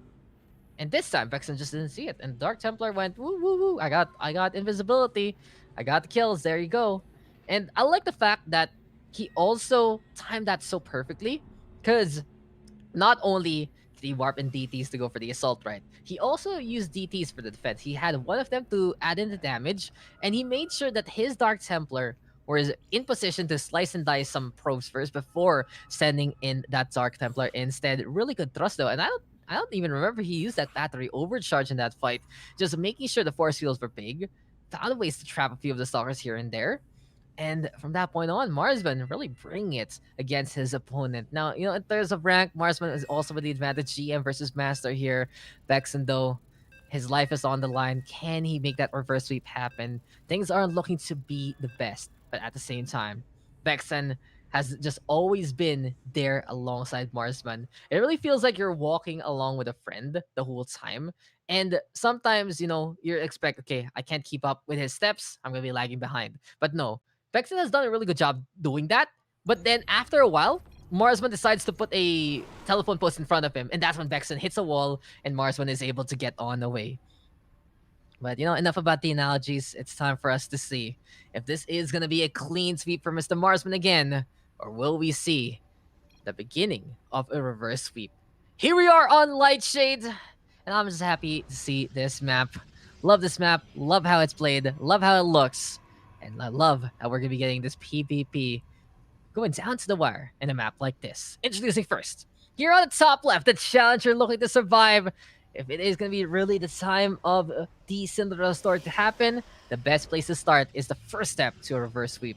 He is on that Green Protoss, and his name is Bexon. In the meantime, on the bottom right of Lightshade LE, he is the champion. He is the one with the overwhelming crown. Basically, something that he can easily bear despite its weight. He is the Red Protoss, and his name is Marsman. Bexon versus Marsman. We'll see who can be out of this world coming into this next game. And Marsman right now, 2 gateways going to be into play. Bexon, first gateway is up and about already. Second one going to be there.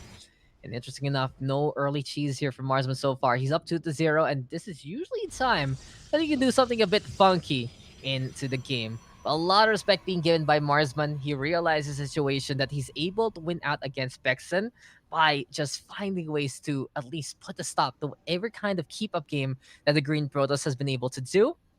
And really, this matchup has been very, very much of a test for Marsman as it is for Bexon. Gotta give it though to these two players. They've really brought their all and more. And it would be a shame if it ended here. But then again, it would be a well-deserved win if Marsman can do it. Bexon though, all eyes on him. If he can make that reverse sweep happen, You need to win that third map, that fourth map, and the fifth map if you want to make it a possibility. And Warp Gate research gonna be coming out for both of these players so far. Now then, there's one thing about Lightshade LE that makes it a little bit cheeky, and it has to be these middle zones because they're facing towards your opponent, right? But then again, you don't usually go that way. You usually just go through the grass, try to get directly into position to where the ramp for the second bases are. And just because of that, not many people check this. So Marsman, it might have the opportunity to get a very, very sneaky gateway so far. And oh my god, Bexon. Bexon, after this match, Vexen, I think you need to go to the eyeglasses shop. You need to go like somewhere like Vision Express because your vision, my friend, you don't see this pylon right here. And this might cost Vexen the game if left unscouted. Marsman, he's gonna be wanting to pile on the gateways as much as possible. Get that warp gate, get more and more of that aggression. 3 stalkers into the front line to be pesky. But now, okay, that's a good pick off there by Marsman so far. He gets rid of an initial stalker, and he's getting more and more of these units. It's hyper aggression now from our red Protoss. And this has to be Vexen looking to defend. Immediately, he's going for 2 shield batteries down below. Chrono boosting out stalkers to help him out rather than that warp gate research. He knows he needs the units and fast. And for now, he needs to keep on alive. Garden Shield, though, gonna get committed. Some good damage mitigation against these ranged units. Good call here from Bexon so far. Might have overcommitted, though, onto the energy. But actually, he does only use it on one, so he's good to go for another cycle if ever. But here we are. The Adepts are coming. And are you ready for glaive harassment, Mr. Bexon? Because Marsman, he's found a way to send a space shuttle home. And these Adepts are going to be the load on in. Already onto the base we go into that mirror line. 2 probes have fallen. And immediately the damage has been done. 4 probes now do fall. The pull is there to try and make it to the natural. And the Stalker's going to have to react accordingly. In this case, though, it's just harassment so far. Psionics transfer going to be into play. Minds are melting and meeting as this one Adept looking to get out in time. It seems like it will just be heating on away to stay alongside everything else, but apparently it does get sniped on down. 6 probes have fallen, and the thing is, Bexon, will he finally scout at that pylon? Yes, he does. He realizes the situation, but it's going to be 2-prong attack here from Marsman so far. If he decides to go for the wipe cycle there, never mind. He's just going for the pylon instead. There's the shutdown, and the numbers are looking overwhelming against Bexon here. Marsman, he wants to get that crown again. He wants to be that final champion, and this might be the epic finale that we have been waiting for. The Stalkers are there to bring in damage, and this is looking to be a championship run perfected yet again by Marsman. GG is called, and quickly as he came, quickly he will conquer. Marsman will just show us a victory there, and he is our final battle champion. Systematic, automatic. Marsman, the wait to go yet again is up, and the victory is secured. What a run this has been from Marsman yet again. Really showing on up here. Really impressing, to say the least, in these games. You gotta give it to Bexon, though. That was just so much of the contest. But then again, that last game, just a Marsman special. Put a pylon there, put a gateway there, get more units here, there, and everywhere. Depths into the middle line. Stalkers to seal the deal. Everything just went in favor of Marsman overall. And you gotta look into how he just plays, guys. You learn so much from watching great players, and Marsman really is just one of them. Great job finding ways to poke against holes here and there, finding ways to get takedowns there, here, there, and everywhere. And you just gotta love how he's just able to eke out wins by chipping away against the weak points of the opponents. You know it's happening, but you're just powerless to stop it by this point. I'm glad that these guys really had some fun, and what a tournament run it has been. Here for the pro team, I was talking to the pro team for quite a while, guys, and we all had fun watching these games. It was such a pleasure to really bring you guys the final battle, and who knows what the future has in store for us here at PCE. But we were able to test out a lot of things here, there, and everywhere. We were able to get 2 games up and running at the same time and hop over to the other one at the very end. And, it's just some great matches overall. 4 amazing players showing up in a tournament, but only one can be crowned the champion, and that is Marsman. Congratulations, Marsman, for that 35 euro prize. Great effort from Bexon, debuting and showing up to make it to the grand finals. But in the end, it's still victory for Marsman. And gotta phone planet Earth, gotta phone everyone your loved ones because you're bringing home 35 euros tonight, Mr. Marsman. Thank you guys, though, for everything you have brought to the table. Thank you to all of our players who gave us amazing matches. So that's Marsman, Bexen, Killer Manyas, as well as Fate. We do hope, though, that we all still consider supporting us into the future. And we've really had a lot of fun in tonight's tournament. It's been an amazing time. It's been amazing games. And it is going to be time for us, I believe, to call it a night. Thank you guys for tuning on in. Thank you guys for coming. If you want to support the Project Chaos esports scene, then you just check out the socials there. If you're watching on Facebook, give our page a like, hit that thumbs up, follow us as much as possible, see whatever streams and whatever games and whatever tournaments we're going to be doing in the future. Twitch, also hit that follow. YouTube, hit that subscribe. And then check us out on Twitter, Instagram, and our official website that is p-chaos.com. I've been Dax, and we thank you guys for everything you have brought to the table. As we said, we thank you guys for your time. Thank you guys for tuning on in. We'll see you guys in the next tournament. It has been an amazing effort, and this has been the final battle from Project Chaos Esports.